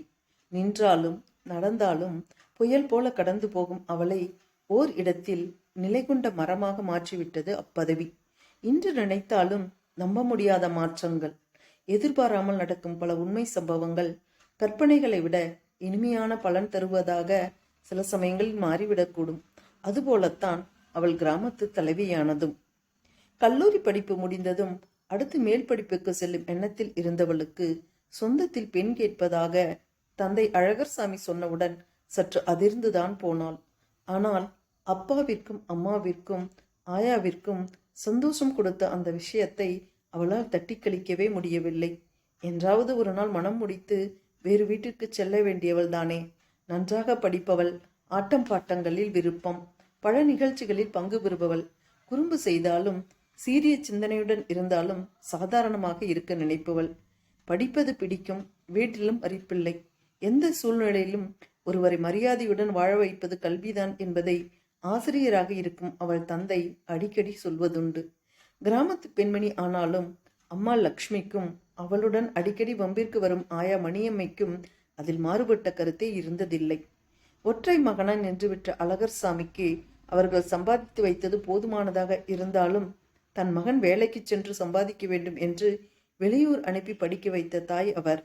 மேல் படிப்பு படிக்க நினைக்கும் அவளின் எண்ணத்திற்கு மதிப்பு கொடுக்க நினைத்தாலும் வந்த மாப்பிள்ளை படித்தவனாகவும் பண்புள்ளவனாகவும் நல்ல வேலையிலும் இருந்தான். எல்லாவற்றுக்கும் மேலாக உறவாகவும் அமைந்து விட்டதில் அனைவருக்கும் நிம்மதி. பாவையிடமும் மீண்டும் விருப்பத்தை கேட்டார்கள். மறுக்க எதுவும் காரணமில்லை என அவள் நினைக்கும் பொழுதே மீண்டும் அவன் பற்றிய எண்ணம் எதிரொலித்தது. அன்று அவன் ஏன் தன்னை தேடி வந்து சொல்லிவிட்டு சென்றான்? பல நாட்கள் யோசித்தும் புரிபடவில்லை. புரிந்தும் புரியாததுமான ஒரு தோற்றம். வடிவமில்லாத உயிரில்லாத ஒன்றிற்கு அவளால் உணர்வுகள் கொடுக்க முடியவில்லை. அதனால் அவன் கூறிய வார்த்தைகளுக்கு முக்கியத்துவம் இல்லாமல் போய்விட்டது. ஒருவேளை முக்கியத்துவம் கொடுத்திருந்தால் திருமணத்திற்கு சம்மதம் சொல்லாமல் இருந்திருப்பாள். புரிந்து கொள்ள முடியாத வயதில் சொல்லப்பட்டது புரிந்து கொள்ளப்படாமலேயே போனது. சாந்தா அத்தையும் மாறன் மாமாவும் வீட்டிற்கு வருவார்கள். அம்மா அப்பாவுடன் நட்பு. தேவை என்றால் அவள் மட்டும் அவர்கள் வீட்டிற்கு செல்வாள். காற்றாக ஓடி வந்து விடுவாள். அவளின் சுபாவமே அதுதான். நிலையில்லாத காற்றைப் போல வயதும் அதற்கு உதவியது. வீட்டின் வசதியும் எதையும் நின்று நிதானித்து செய்யும் நிலையில் வைத்திருக்கவில்லை. வசதி, படிப்பு, அன்பான பெற்றோர், இந்த வகையான சூழலில் வளரும் குழந்தைகள் வாழ்வில் எதிர்பாராத சூழலை சந்திக்கும் பொழுது தங்களை தகவமைத்துக் கொள்ள பல காலம் பிடிக்கும். தானே தடுமாறி எழும் குழந்தைக்கும் தாங்கி தாங்கி பிடித்து வளர வைக்கும் குழந்தைக்கும் நிறைய வேறுபாடு உண்டு. வீட்டின் பாசத்தால் இரண்டாவது வகை குழந்தையாக இருந்த பாவை எதிர்பாராத சூழலால் நின்று போன தன் திருமணத்தால் சமூகத்தில் வரையறுக்கப்பட்ட பாடத்தின் விளைவாக மற்றவர்களின் பார்வையால் முதல் வகை குழந்தையாக மாறினாள். அத்தியாயம் 8. ஆம், பாவையின் திருமணம் நிச்சயத்துடன் நின்றுவிட்டது. வீட்டினர் அனைவரும் சந்தோஷமாக எதிர்பார்க்கும் ஓர் உறவை மறுப்பதற்கு காரணம் கண்டுபிடிக்க இயலாததால் சம்மதமாக தலையாட்டினால் பெரியோர்களால் நிச்சயிக்கப்பட்ட தனது திருமணத்திற்கு. ஊருக்கும் உறவுகளுக்கும் சந்தோஷம் இதுபோல ஒன்று கூடுதல் தானே. அவள் ஒப்புதல் சொன்ன ஒரு வாரத்திலேயே மாப்பிள்ளை ரவி தாய், தந்தை, அக்கா, மாமா, உறவுகள் அனைவருடன் பெண் பார்க்க வந்தான். அன்றே நிச்சயமும் வைத்துக் கொள்வதாக பின்னர் முடிவு செய்யப்பட்டது. பின்வந்த நாட்களில் திருமணத்தை நிறுத்தியவன் இவனா என்று கேட்கும் வண்ணம் இருந்தன அவனுடைய நடவடிக்கைகள். மலர்ந்த முகத்துடன் வந்தவன் அனைத்து நிகழ்வுகளிலும் விருப்பத்துடன் தான் கலந்து கொண்டான். உறவுகளின் கேலி கிண்டல் பேச்சுகளுக்கு சமமாக பதிலளித்தான். பாவைதான் எல்லாவற்றையும் வேடிக்கை பார்க்கும் ஆளாக இருந்தாள். ஒரு திருமணத்தில் இத்தனை பேர்களுக்கு சந்தோஷமா? வியப்பாகவும் வேடிக்கையாகவும் இருந்தது அவளுக்கு. அதனால் இயல்பான மனநிலையிலேயே அவ்விழாவை எதிர்கொண்டாள். நல்ல விருந்துடன் முடிந்த நிச்சயதார்த்த விழாவில் 1 மாதத்திற்கு பிறகான நிறைந்த முகூர்த்தத்தில் திருமண நாள் குறிக்கப்பட்டது. நிச்சயத்துக்கு பின்பான நாட்களில் பாவையினர் வீட்டினர் ரெக்கை கட்டி பிறந்தனர். பெண் வீட்டினர், அதுவும் ஒரே மகள், சொல்லவா வேண்டும்? அவளுக்கு தேவையான நகை, துணிகள், சாமான்கள் ஒவ்வொன்றும் ஒவ்வொரு நாளும் வந்திறங்கியன. மகளின் கல்யாணத்தை திருவிழா போல நடத்த வேண்டும் என்றே முடிவு செய்திருந்தனர் பாவையின் பெற்றோர். வீட்டில் வயதான மணியம்மை மட்டும் இருந்ததால் பாவைக்கு துணையாகவும் பொழுதுபோக்காகவும் இருக்கட்டும் என்று லக்ஷ்மியின் தங்கை வசந்தி தன் பிள்ளைகள் சாதனா வருணுடன் வந்து இருந்தாள். திருமண வேளையாக லக்ஷ்மியும் அழகர்சாமியும் ஓட வேண்டியது இருந்ததால் அவர்களின் வரவு கல்யாண வீடு கலகலப்பாக இருப்பதற்கு உதவியாக இருந்தது. இனியன், சாதனா, வருண் மூவரும் செய்த கலாட்டாவில் பதிலடி கொடுத்து கொடுத்து தான் மணப்பெண் என்ற எண்ணத்தையே மறந்தவளாக இருந்தாள் பாவை. அடிக்கடி மாமா ஃபோன் செய்தாரா என்று அவர்கள் கேட்ட பின்புதான், ஓ அப்படி ஒன்று இருக்கோ என யோசித்தவள், ஆமா, நான் செய்யாததால் அவர்களும் செய்யவில்லை, நமக்குத்தான் தோன்றவில்லை, ரவிக்கும் ஏன் தோன்றவில்லை? ஒருவேளை அவர்கள் வீட்டிலும் திருமண வேலைகள் இருக்கும் என்று நினைத்து யோசிப்பதை விட்டாள். ஆனால் தான் ஏன் என்று யோசித்ததற்கு 2 நாளில் பலன் கிடைக்கும் என்று கனவிலும் எதிர்பார்க்கவில்லை. அன்றும் எப்பொழுதும் போல தாய் தந்தை இருவரும் திருமண பத்திரிகை கொடுப்பதற்கு உறவினர்களின் வீட்டிற்கு சென்றிருந்தனர். வசந்தி எல்லோருக்கும் காலை உணவை கொடுத்துவிட்டு மதிய உணவிற்கு ஆயத்தம் செய்து கொண்டிருந்தார். ஆயாவும் வயதிற்குரிய களைப்பினால் சற்று கண்ணயரலாம் என்று கட்டிலில் அமர்ந்திருந்தார். பிள்ளைகளும் வழக்கம் போல பாவியை சீண்டிக் கொண்டும் தங்களுக்குள் கதை பேசிக்கொண்டும் இருந்தனர். சித்தி, இவர்களை பாருங்களேன் என்ற குரல் வேறு நடுநடுவே. வாசலில் மணி சப்தம். யார் என்று எட்டி பார்த்தால் பாவை. ஆண் ஒருவர் தயக்கத்துடன் நின்று கொண்டிருந்தார். கேட்டிற்கு வெளியில் அவர் வந்த கார் நின்றிருந்தது. யார் என்று நினைவுக்கு வரவில்லை. ஆனால் எங்கோ பார்த்தது போலவும் இருந்தது. ஏன் இத்தனை தயக்கத்துடன் நிற்கிறார்? வயதில் பெரியவராகவும் தோற்றம் சிந்தனைக்கு புலப்படவில்லை அவளுக்கு. இருந்தாலும் வாங்க வாங்க, யாரை பார்க்கணும்? அப்பா வெளியில போயிருக்காங்க என்று வரவேற்றாள். அதற்குள் பிள்ளைகளின் சந்தடி குறைய என்னவென்று எட்டி பார்த்த வசந்திக்கு பாவை வாசலில் ஒருவருடன் பேசிக்கொண்டிருப்பதை பார்த்து வெளியில் வந்தார். வந்தவருக்கு நிற்பவரை அடையாளம் தெரிந்தது. மாப்பிள்ளை ரவியின் மாமா. உடனே, பாவை, என்ன இது, வந்தவரை நிற்க வச்சு பேசிட்டு இருக்கிற என்று அவளை கடிந்தவர் அவரை வரவேற்று உள்ளே அழைத்து உட்கார வைத்தார். அப்பொழுதும் ஒரு தயக்கத்துடன் அமர்ந்தவரை பார்த்த வசந்திக்கு மனதிற்குள் துணுக்கென்றிருந்தது. ஏன் வந்தவரின் முகத்தில் மலர்ச்சி இல்லை? ஏதாவது பிரச்சனையா என்று மனதிற்குள் ஒரு கலக்கம் உருவானது. என்னவாக இருக்கும் என்று யோசிக்கையில் வெளியில் வண்டி ஒன்று வந்து நிற்கும் சப்தம் கேட்டு எட்டி பார்த்தவரின் கண்ணுக்குள் மலர்ச்சி. அப்பாடி, சமாளித்து விடலாம் என பெருமூச்சு வந்தது. காரணமில்லாமல் இல்லை. வந்தது வசந்தியின் கணவர் ஆனந்த். மனைவி பிள்ளைகளை திருமண வீட்டிற்கு அனுப்பியவர் விடுமுறை கிடைக்காத காரணத்தால் அவர்களுடன் வரவில்லை. வார இறுதி நாள் என்பதால் இப்பொழுதுதான் வர முடிந்தது. உள்ளே வந்தவர் ஹாலில் இருந்த சூழ்நிலையில் ஒரு இறுக்கம் இருப்பதை உணர்ந்தார். தன்னை கண்டவுடன் எப்பொழுதும் மலரும் வசந்தியின் முகம் இன்றும் மலர்ந்தாலும் அதில் ஏதோ ஒன்று குறைவதாக கண்டார். வாங்க என்ற வசந்தியை பார்த்தவர், என்னம்மா என்று கேட்டார். ஒண்ணுமில்லைங்க, மாப்பிள்ளையின் மாமா வந்திருக்கிறார். அதற்கு ஏன் இத்தனை கலக்கம் என்ற ஆனந்திடம், இல்லைங்க, அவர் வந்ததிலிருந்து ஒண்ணுமே பேசல, அதனால் என்னவோ மனசு ஒரு மாதிரி பதற்றமா இருக்கு. ஒன்றும் இருக்காது, உள்ளே வா என்று ஆறுதல் கூறியவர் ரவியின் மாமாவை பார்த்தும் வணக்கம் சொன்னார். பெண்களும் குழந்தைகளும் மட்டும் இருந்த வீட்டில் ஒரு ஆணை கண்டவுடன் வந்தவருக்கும் முகத்தில் இருந்த தயக்கமும் இறுக்கமும் மாறி ஒரு இயல்பு நிலைக்கு வந்தது போல் அமர்ந்தார். மாப்பிள்ளை வீட்டில இருந்து ஏதாவது சொல்லி அனுப்பினாங்களா என்று ஆனந்த் அவராகவே கேட்டார். வந்தவரின் முகத்தில் மீண்டும் வியர்வை அரும்பு துவங்கியது. அவர் சொல்ல வந்த விஷயம் அவ்வளவு எளிதானதா என்ன? ஊர்கூடி இழுத்த தேரை அம்போ என்று பாதியில் விட்டதைப் போல அல்லவா அவர் கொண்டு வந்திருக்கும் செய்தி. எப்படி சொல்வது என்பதிலேயே கணங்கள் கரைந்தன. இருந்தாலும் சொல்லித்தானே ஆக வேண்டும். சூழ்நிலைக்கேற்ப பிள்ளைகளும் அமைதியாக இருந்தனர். மகிழ்வாக சென்று கொண்டிருந்த நாட்களில் இன்று அபஸ்வரமாகவே காணப்பட்டது. வந்து வந்து என்று தடுமாறி ஆரம்பித்தார். பரவாயில்ல, சொல்லுங்க, எதா இருந்தாலும் இன்னும் அதிகமாக சீர எதிர்பார்க்குறாங்களா? அண்ணனிடம் நான் வேணா பேசுறேன், நீங்க என்ன விஷயம்னாலும் பரவாயில்ல சொல்லுங்க என்று மேலும் ஊக்குவித்தார் ஆனந்த். ரவி ரவி வேறொரு பெண்ணை கல்யாணம் செஞ்சுக்கிட்டு வந்துட்டான், முடித்து விட்டார். ஆம், எல்லாம் முடிந்து விட்டது.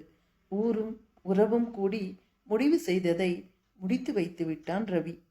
கேட்டது சரியாக காதில் விழுந்ததா என்று எல்லோரும் அதிர்ந்தார்கள். பாவி கெடுத்தானே என்று முதல் குரல் மணியம்மையிடமிருந்து வந்தது. படுக்க நினைத்து கட்டிலில் அமர்ந்திருந்தவர் அப்படியே சரிந்தார். ஒத்தையா நின்ன மகனுக்கு உறவு சேரும்னு நினைத்து செய்ய சொன்னேனே, இப்படி ஒண்ணுமில்லாம போச்சே. உள்ளத்து புலம்பல் ஓல ஒளியாக வந்தது. தனக்கு ஒரு பிள்ளையாய் நின்று விட்டதே, நமக்கு பின்னால் மகன் தனியாய் நின்று விடுவானே என்னும் நினைவை எப்பொழுதும் அவர் மனதில் இருந்து நழுவ விடுவதில்லை. யாரிடம் பேசினாலும் அதை மீண்டும் மீண்டும் சொல்லுவார். அவரை அறிந்தவருக்கு அவரின் உணர்வுகள் புரிந்து அதை பெரிதாக நினைத்து கொள்ள மாட்டார்கள். இன்று உலகமே உள்ளங்கையில். யாரும் சேர்ந்து இருப்பதில்லை, பிரிந்தும் இருப்பதில்லை. அவரவர் உலகம் அவரவர்க்கு என்றும் ஒரே வீட்டில் இருப்பவர்களே தனித்தீவாகத்தான் வாழ்கிறார்கள் என்பதையும் யார் புரிய வைப்பது அவருக்கு? என்ன சொல்றீங்க? வசந்தியும் ஆனந்தும் ஒரே குரலில் கேட்டனர். ரவியின் மாமாவோ விஷயத்தை சொல்லிவிட்டோம் என்கிற தைரியத்தில் ரவியின் விருப்பம் வேறு ஒரு பெண்ணின் மீது என்றும் பெற்றோரிடம் சொல்லி சரி செய்து விடுவோம் என்று எண்ணி வந்தவனுக்கு பெண் பார்ப்பு விஷயம் சொல்லப்பட பார்ப்பதுதானே என்று வந்தவனுக்கு ஒப்புக்கொண்டு நிச்சயம் முடிந்துவிட பெற்றோரிடம் வார்த்தையால் பேசி சரி செய்ய முடியாது என்பதை உணர்ந்து மனம் முடித்து கொண்டு வந்து விட்டான் என்று கூறி முடித்தார். என்ன சொல்ல முடியும்? யாரும் எதுவும் பேச முடியவில்லை. நிமிடங்கள் கரைந்தன. காற்றில் கரைந்த கற்பூரம் போல செயலற்று போய்விட்டனர் சில மணித்துளிகள். யாரை நோவது? கறந்த பால் மறுபடியும் மடி சேருமா? வந்தவருக்கும் இருக்கும் தாங்க முடியவில்லை. சற்றென்று எழுந்து வருகிறேன் என்று சொல்லிவிட்டு வெளியேறினார். வசந்தியின் கண்களில் கண்ணீர். ஆனந்திற்கும் சிறிது தடுமாற்றம்தான். இருந்தாலும் சமாளித்து நின்றார். பாவைக்கு ஒன்றும் புரியவில்லை. என்ன நடக்கிறது?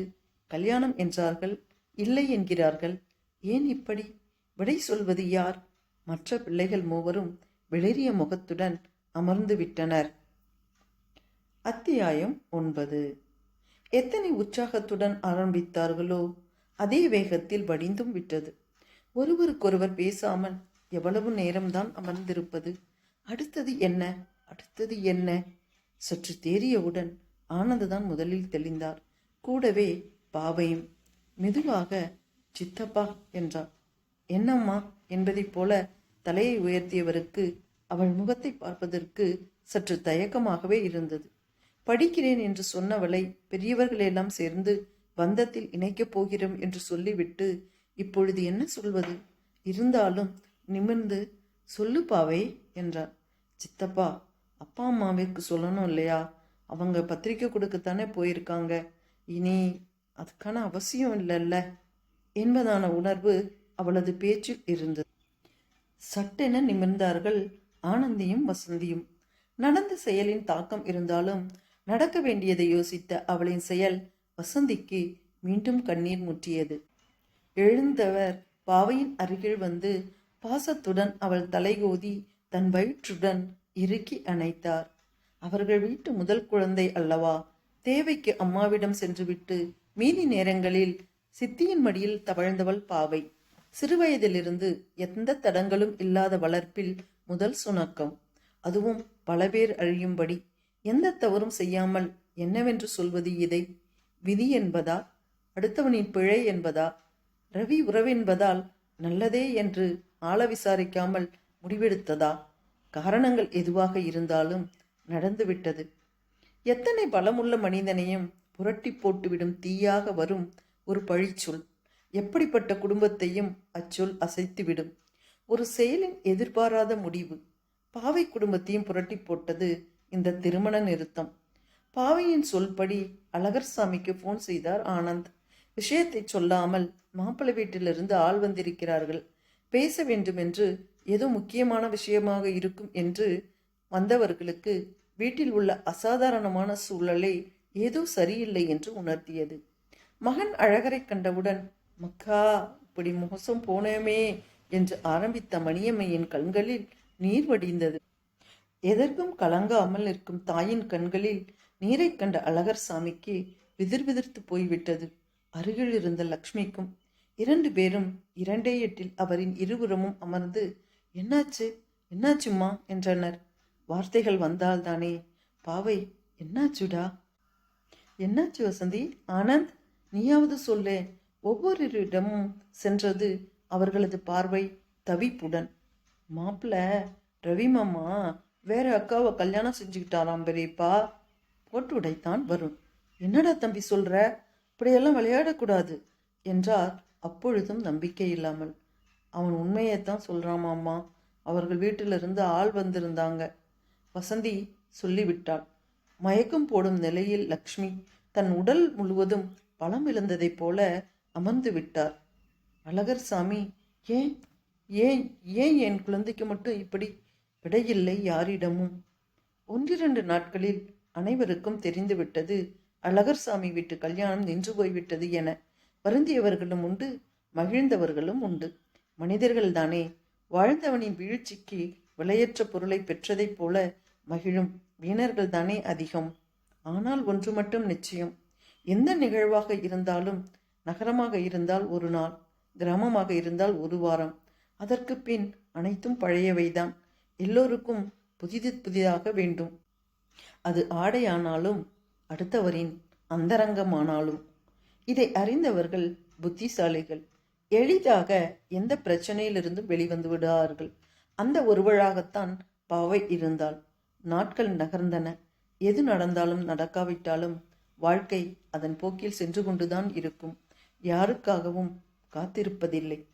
நடந்த நிகழ்வின் தாக்கம் இருந்தாலும் தினசரி நடவடிக்கைகளை நிறுத்த முடியுமா? அனைவரும் வழக்கம் போல் இயங்கத் தொடங்கினார்கள். ஆனால் மணியம்மைதான் நாளுக்கு நாள் நலிவடைய துவங்கினார். பழைய மனுஷி. கல்யாணம் நின்று போனதை மற்றவர்கள் போல அவரால் கடந்து போக முடியவில்லை. அத்தியாயம் 10. வீட்டின் இதுபோன்ற சூழல் நாளடைவில் பாவைக்கு பெரும் பாரமாக இருந்தது. என்ன நடந்துவிட்டது? ஏதோ எல்லோரும் சேர்ந்து தனக்கு ஏதோ தீங்கு நேர்ந்து விட்டதைப் போல நினைப்பதை அவளால் தாங்க முடியவில்லை. வார்த்தைகளால் தன் மீள்வை புரிய வைப்பதை விட செயலில் காண்பித்த பலன் இருக்கும் என்று முடிவெடுத்தாள். இதுவரை வெளியில் செல்ல விரும்பாதவளாக இருந்தவள் செல்லத் துவங்கினாள். சின்ன சின்ன வேலைகளுக்கெல்லாம் தானே முன்னால் நின்று செய்து முடித்தாள். மகளின் இந்த மாற்றத்திற்கு அழகர் சாமியும் லக்ஷ்மியும் ஒத்துழைக்க ஆரம்பித்தார்கள். மகளின் மகிழ்ச்சி ஒன்றே தங்களின் முழு எண்ணமாக இருந்தவர்களுக்கு வேறு என்ன வேண்டும்? மேலே படிக்கச் செல்லலாமா, இல்லை வேறு திருமண ஏற்பாடு செய்யலாமா என்று பலவாறு யோசித்தவர்களுக்கு எதை செய்தாலும் நடந்த நிகழ்விற்கு பிராயச்சித்தம் செய்ய தாய் தந்தை முயல்கிறார்களோ என்று, பாவை நினைப்பாளோ என்று உள்ளுக்குள் எழுந்த அச்சத்தில் அந்த நினைவுகளையும் கைவிட்டார்கள். அவசர அவசரமாக அள்ளி தெளித்து சாவகாசமாக மீண்டும் ஒருமுறை சங்கடப்பட அவர்கள் விரும்பவில்லை. காலம் தீர்மானிக்கட்டும் நடப்பதை என்று முடிவு செய்தவர்கள் அதற்கேற்ப சூழ்நிலை ஏற்பட்டவுடன் மிகவும் மகிழ்ந்தார்கள்.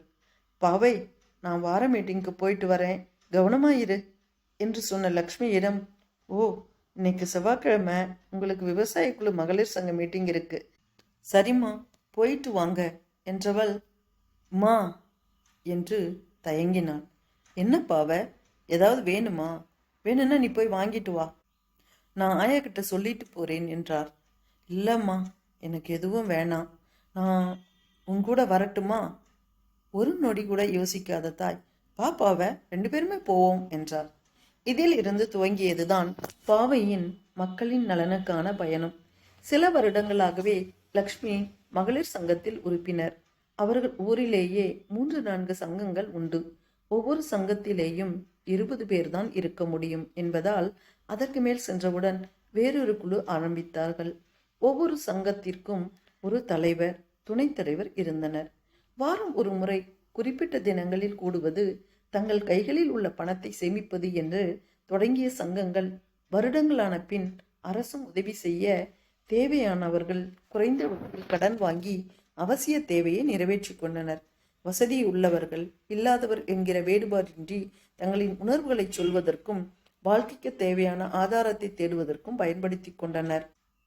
அரசே பல சமயங்களில் விவசாய சங்கங்களை சார்ந்தவர்களுக்கு மண்புழு உரம், இயற்கை விவசாயம், விவசாய இடுபொருட்களுக்கான மானியம், சொட்டு நீர் பாசனம், சூரிய ஒளி உபகரணம் பற்றிய தகவல்களை அக்குழு உறுப்பினர்களுக்கு எடுத்துரைத்து தேவையான பயிற்சிகளையும் கொடுத்தது. சில சங்கங்களுக்கு கடன் உதவி செய்வதோடு சிறுதொழில் செய்வதற்கும் கைவினைப் பொருட்கள் செய்வதற்கும் பயிற்சி அளித்தனர். எல்லா செயல்களுக்கும், குறிப்பாக வங்கி வேலைகளுக்கு ஆண்களையே சார்ந்திருந்த பெண்கள் எல்லோரும் மாதம் ஒரு முறை வங்கியை நாட வைத்த மிகப்பெரிய புரட்சி நடந்தது. பிறரை சார்ந்து இருந்த பெண்கள் இன்று தற்சார்பு நிலைக்கு மாறியிருந்தனர் அந்த மகளிர் சங்கங்களால். கடந்த வருடங்களில் கல்லூரிக்கு சென்று வந்ததால் அதிலெல்லாம் கவனம் செலுத்தாத பாவை இன்று தானாகவே கலந்து கொள்ளச் சென்றாள். ஆரம்பத்தில் பலரின் பார்வைகள் முதுகை துளைத்தாலும் தன்னுடைய நிமிர்வால் நிலைநிறுத்தினாள். அவர்களின் ஒவ்வொரு செயலையும் உள்வாங்கி அவர்களுக்காக செயல்பட துவங்கினாள். பிறரின் எண்ணங்களும் பார்வைகளும் மாறியது. தன்னை பற்றி மற்றவர்கள் என்ன நினைக்க வேண்டும் என்பதை அவள் முடிவு செய்தாள். முகில் மறைத்த சூரியனாய் இருந்தவள் மழை பொழிந்த கருமேகங்கள் கரைந்த துல்லிய வானமாய் வெளிப்பட்டாள். ஒரு சங்கத்திற்கு மட்டுமல்லாமல் மற்ற பெண்களுடன் இணைந்து தனிப்பட்ட தேவைகளுக்கு முயற்சித்தது போல் இல்லாமல் ஊருக்கு பொதுவான காரியங்களை செய்ய ஆரம்பித்தாள். அங்கேயே பிறந்து வளர்ந்ததால் தந்தையிடம் படித்தவர்கள், உறவுகள் என்ற நிலையில் பல காரியங்கள் விரைவில் நடந்தேறியது. லக்ஷ்மிக்கும் அழகர்சாமிக்கும் மகிழ்ச்சியும் சந்தோஷமும் கும்மடியிட்டன. நலிவடைந்த மணியம்மையும் தேரலானார். இதற்கிடையில்தான் பஞ்சாயத்துகளுக்கான தேர்தல் அறிவிப்பு வந்தது. பாளையத்தின் தலைவராக நிறுத்த பெண்களுக்கு மட்டுமே வாய்ப்பு இருந்ததால் கட்சி ஆட்களுக்குள்ளும் பெண் வேட்பாளர்கள் தான் போட்டியிட முடியும் என்கிற நிலையில் யாரை நிறுத்துவது என்று 2 கிராம மக்களும் அவர்களுக்கான விவாதங்களை நடத்திய பொழுது எல்லோருடைய மனதிலும் பாவைதான் வந்து நின்றார். ஆனால் கட்சி சார்பாகவும் வேட்பாளர்களை நிறுத்த வேண்டும், நமக்கும் செயல்படக்கூடிய தலைவர் வேண்டும் என்கிற நிலையில் கட்சி தலைமைகளை திருப்திப்படுத்த அவர்களுக்காக சில வேட்பாளர்களையும் தங்களின் மனதிற்கான வேட்பாளராக பாவையையும் நிறுத்த அவர்கள் முடிவு செய்தார்கள். மாறுபட்ட கருத்துக்கள் பல இருந்தாலும் பெரும்பான்மையானவர்களின் எண்ணத்தில் பாவை இருந்ததால் வெற்றி அவளுக்குடையதாயிற்று. மக்களின் பிரதிநிதியாக தன் சேவையை துவங்கினாள். அத்தியாயம் 11. பாவை பாவை. தம்பியின் பேச்சால் பழைய நினைவுகளுக்கு சென்ற பாவையை அம்மாவின் தற்போதைய அழைப்பு நிகழ்காலத்திற்கு மீட்டது. நீண்ட நெடிய 5 வருடங்கள் நின்று போன ஒரு நிகழ்ச்சி பழைய செயல்களின் திறவாக மாறியது. எல்லையை வகுக்காமல் வாழ்வின் பாதையில் செல்ல நினைத்தவளை மற்றவர்களுக்கான வாழ்வை அமைப்பவளாக மாற்றியது. ஒரே ஒரு குறையை தவிர, பாட்டி மணியம்மையின் மரணம். பேத்தியின் வெளிப்பாட்டில் ஆனந்தம் அடைந்த அவருக்கு தன்னால் தானே என்று உள்ளுக்குள் குறுகியிருந்தவர் அவளின் நிமிர்வால் அந்நினைவை அகற்றினார். சந்தோஷத்துடன் பழுத்த இலை காம்பிலிருந்து விடுபடுவதைப் போல இரவில் படுத்தவர் எழவில்லை. இலை உதிர்ந்து விட்டது ஒரு நாள். நிகழ்காலத்தின் தேவைகள் அந்த இழப்பிலிருந்தும் அவர்களை மீட்டெடுத்தது. என்ன, இன்று மீண்டும் மீண்டும் பழைய நிகழ்வுகளின் தாக்கம் அதிகமாக இருக்கிறது என்று எண்ணியபடியே அம்மாவின் அழைப்பிற்காக அறையிலிருந்து வெளியே வந்தாள் பாவை. என்னம்மா, என்னடா நிறைய வேலை இருக்குன்னு சொன்ன, இன்னும் வெளியிலேயே வரலையேன்னு தான் கூப்பிட்டேன் என்று லக்ஷ்மி மகளின் முகத்தை பார்த்தவர் சிறிதாக கலங்கினார். என்ன பாவை, என்னடாம்மா? இத்தனை வருடங்களில் தெளிந்திருந்தவளின் முகத்தில் சிறிய குழப்பம் தெரிவதைக் கன்ற பெற்றவளுக்கு மனம் பதறியது. ஒண்ணுமில்லம்மா, திடீர்னு எல்லாம் பழைய நினைவுகள் என்றவள், விடுங்கம்மா, எல்லாம் சரியாயிடும் சொல்லியபடியே உடனே மீண்டாள். லக்ஷ்மிக்கும் தோன்றியது, இன்று ஏன் எல்லோருக்கும் நினைவுகளின் தாக்கம் அதிகமாக இருக்கிறது? நல்லதற்கா கெட்டதற்கா? விடை காலத்தின் கைகளில். நாளை நடப்பதை இன்றறிந்தால் வாழ்வின் சூட்சமமே அந்த எதிர்பார்ப்பில் தானே மொழிகிறது. அதே சமயத்தில் பாவையின் நினைவுகளுக்கு சொந்தக்காரன் அந்த அவள் ஊரிலிருந்து 15 கிலோமீட்டர் தூரத்தில் இருக்கும் நகரத்தில் உணவருந்தி கொண்டிருந்தான். தாங்கள் தங்கியிருந்த ஹோட்டலின் அறையில் அமர்ந்து கொண்டிருந்தவனுக்கு திடீரென்று புறையேற தாய் சாந்தா அவனை நோக்கி வேகமாக வந்தார். நிதானமா சாப்பிடு அருண், இந்தா தண்ணி குடி. யாரோ நினைக்கிறாங்க போல. நம்ம யாருமா நினைப்பாங்க? தோ இன்னொரு வண்டியில சாமானோடு வர அப்பா தான் நினைப்பாரா இருக்கும். நாம 2 பேரும் இல்லாம அவருக்கு எப்படி பொழுது போகும் என்றவாறு நகர்ந்தான். ஒருவேளை அவள் நினைப்பாளோ? மனதிற்குள் ஒரு எண்ணம் எழுந்ததும், ரொம்ப ஆசைப்படுகிறாய் அருண். வருவேன் என்று மட்டும் சொல்லிவிட்டு வந்து இருக்கிறாய். ஏன், எதற்கு என்று சொல்லாமல் ஏதோ சொல்கிறாய் என்று கேட்டவள் சரி என்று மட்டும்தானே சொன்னாள். எந்த நம்பிக்கையில் வந்திருக்கிறாய்? அவன் மனமே அவனிடம் தர்க்கம் செய்தது. மா, நீங்க ரெடி ஆகுங்க என்று சொன்னவன் மனதில் அவளை பற்றிய நினைவுகள் ஆர்ப்பரித்தன. ஒரு காலத்தில் கிராமத்திற்கு வரமாட்டேன், வேற எங்காவது மாற்றல் கேளுங்கள் என அடம் பிடித்தவன் இன்று தன் வாழ்க்கையை தேடி இங்கு வந்திருக்கிறான். அங்கிருந்து செல்ல வேண்டிய நாட்களில்தான் தன்னை அறியாமல் தனக்குள்ளே வந்த பாவை மீதான அன்பை உணர்ந்தவன் அதை எவ்வாறு முன்கொண்டு செல்வது என்று தெரியாமல் விழித்தான். எத்தனையோ முறை வீட்டிற்கு வந்திருக்கும் அவள் ஒரு முறையேனும் அவனுடன் பேசுவதற்கு பிரயத்தனம் செய்ததில்லை. இயல்பாகவே இருப்பாள். கள்ளம் கபடம் இல்லாமல் இருப்பவளை எப்படி அவளை அணுகுவது என்று தெரியாமல் யோசித்தவனுக்கு ஏதாவது வழி கண்டுபிடித்து ஒரு சிறிய விதையாவது மனதில் போட்டுவிட வேண்டும் என தோன்றியது. அது வீரிய விதையாக இருந்து விருட்சமானால் தன் வாழ்க்கை சிறப்பாக இருக்கும் என்றும் நம்பினான். பெற்றவர்களுக்கும் நட்பும் உறவும் நீடிக்கும், தனக்கும் தான் ஆசைப்பட்ட வாழ்க்கை கிடைக்கும் என்கிற எண்ணத்தினால் பள்ளி விட்டு வரும் அவளை நெடுஞ்சாலையில் பிடித்துவிடலாம் என்று ஒரு நாள் அவளை தேடி போனான்.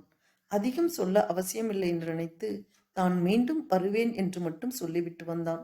ஏதாவது பிரச்சனை செய்வாளோ, வீட்டில் சொல்வாளோ என மனதில் ஒரு அச்சம் இருந்தது. இன்னொரு புறம் அவளுக்கு எதுவும் புரிந்திருக்க வாய்ப்பில்லை என்பதையும் நினைத்து சிரிப்பாகவும் வந்தது. அதன் பிறகு அங்கிருந்த நாட்களிலும் எதுவும் பேச தோன்றவில்லை. தூரத்தில் விட்டு பார்ப்பான். கிளம்பும் பொழுது வருவோம் என்கிற நம்பிக்கையில் பிரிவின் வழி எதுவும் தெரியவில்லை என்பதை விட உணரவில்லை என்றே சொல்லலாம். நகரத்திற்கு வந்த பிறகும் மேலே படிக்க, கல்லூரி தேடுவது, வீடு பார்ப்பது எல்லாமாக இருந்தாலும் இரவில் ஒரு முறையாவது அவளை நினையாமல் உறங்க முடிவதில்லை. எப்பொழுது நினைத்தாலும் அவர்கள் ஆயாவும் கூட இருப்பது போலவே தோன்றும். இப்படியெல்லாம் யாருக்கு தோன்றும் என தனக்குள்ளே சிரித்து கொள்வான். பகலில் கல்லூரி, கூடவே வங்கி தேர்வுக்கு தயாராவது, உறவினர்களும் அங்கிருந்ததால் சில நேரம் அவர்களுக்கான நேரம். இப்படியாக சென்ற நாட்களில்தான் சாந்தாவிற்கு உடல்நிலையில் சற்று பிரச்சனை வந்து வீட்டை அப்பாவும் அவனுமே சமாளிக்க வேண்டிய நிலையில் இருந்தார்கள்.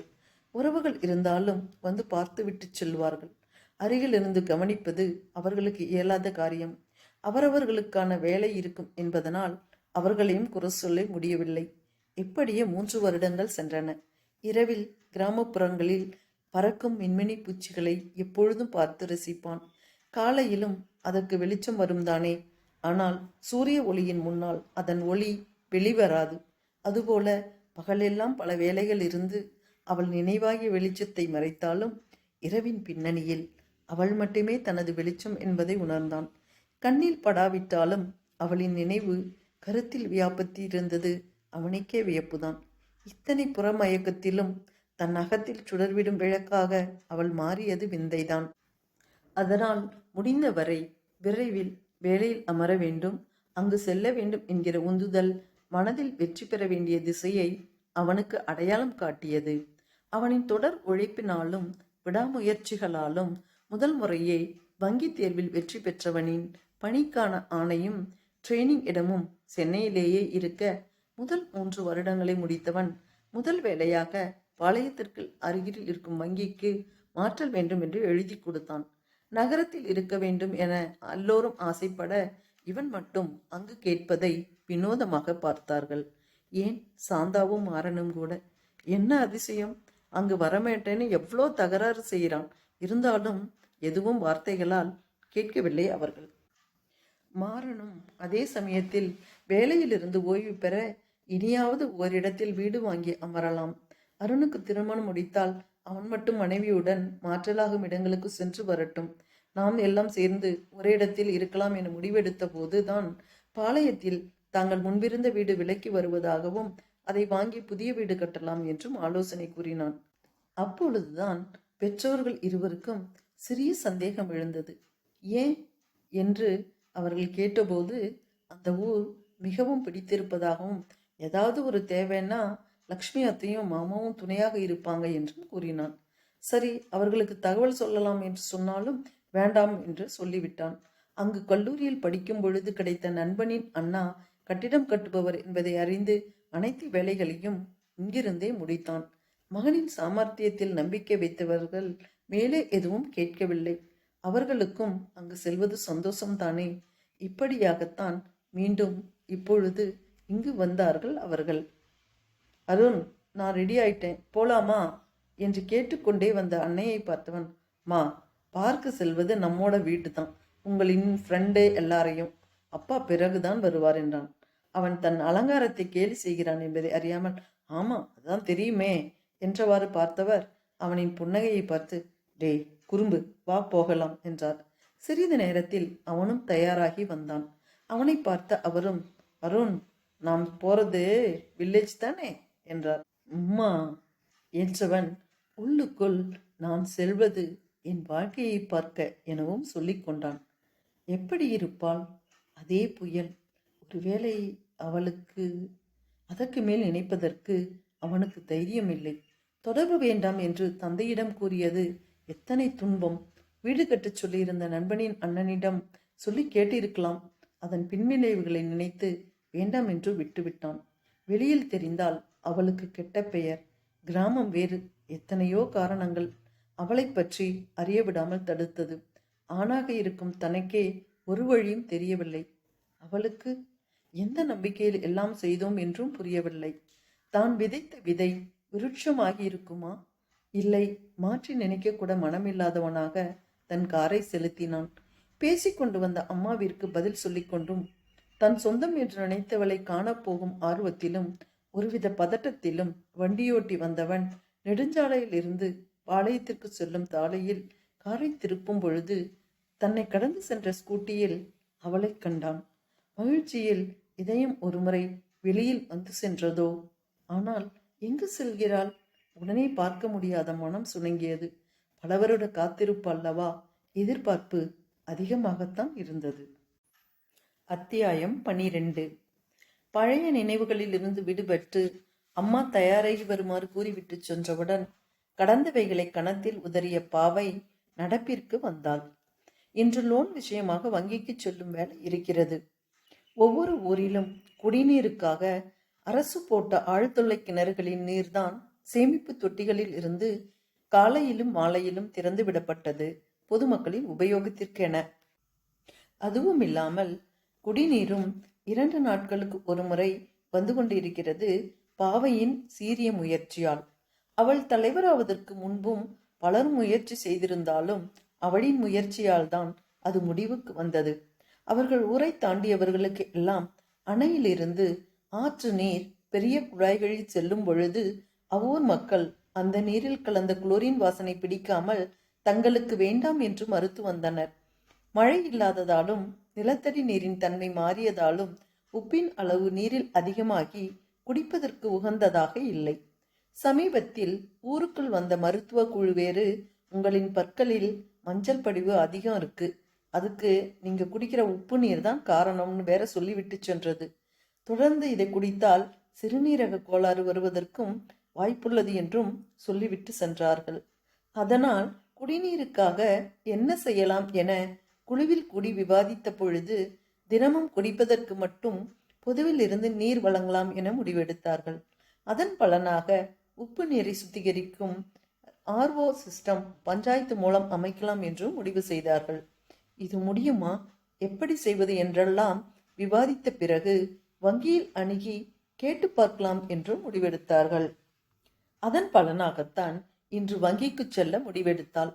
பழைய நினைவுகளால் நேரமாகி இருந்ததை ஈடுகட்ட மளமளவென்று தயாரானாள். அம்மா கொடுத்த டிஃபனை முடித்து கொண்டு சாப்பிட்டு கொண்டிருந்த தம்பியிடமும் பள்ளி செல்வதற்கு தயாராக இருந்த தந்தையிடமும் விடைபெற்று தன்னுடைய வண்டியில் கிளம்பினாள்.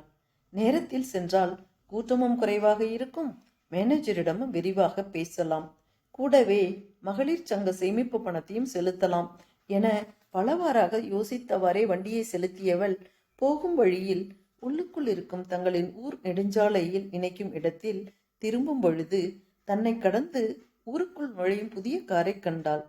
வேலை விஷயமாக சுற்றியுள்ள கிராமங்களில் பயணம் செய்திருப்பவர்களுக்கு இதுவரை பார்க்காத புதிய வகை காராக இருந்தது.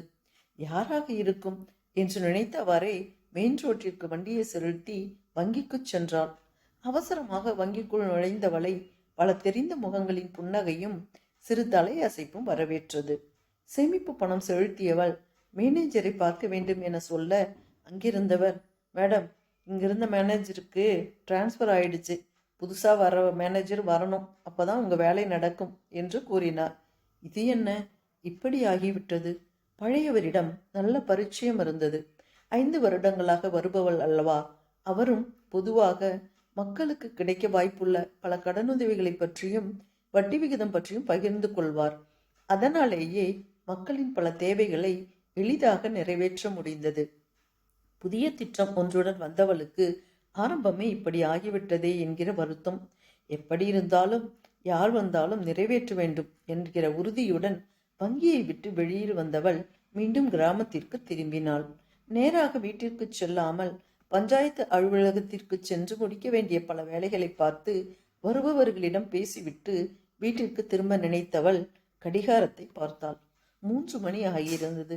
மதிய உணவிற்கு வீட்டிற்கு வராதவளை எதிர்நோக்கி அம்மா காத்திருப்பாள் என்பதை உணர்ந்து துரிதமாக வண்டியை செலுத்தினாள். அத்தியாயம் 13. கிராமத்து எல்லையில் பாவையை பார்த்தவுடன் ஏமாற்றம் அடைந்த அருணின் வண்டி அவர்கள் இருந்த வீட்டிற்கு செல்லும் வீதியில் திரும்பியதும் நடந்தவர்கள் வழிவிட்டு யார் என்று நின்று திரும்பி பார்த்துவிட்டு போனார்கள். அதுதான் கிராமத்தின் சிறப்பு. புதிதாக கொசு வந்தாலே நலம் விசாரிப்பார்கள்.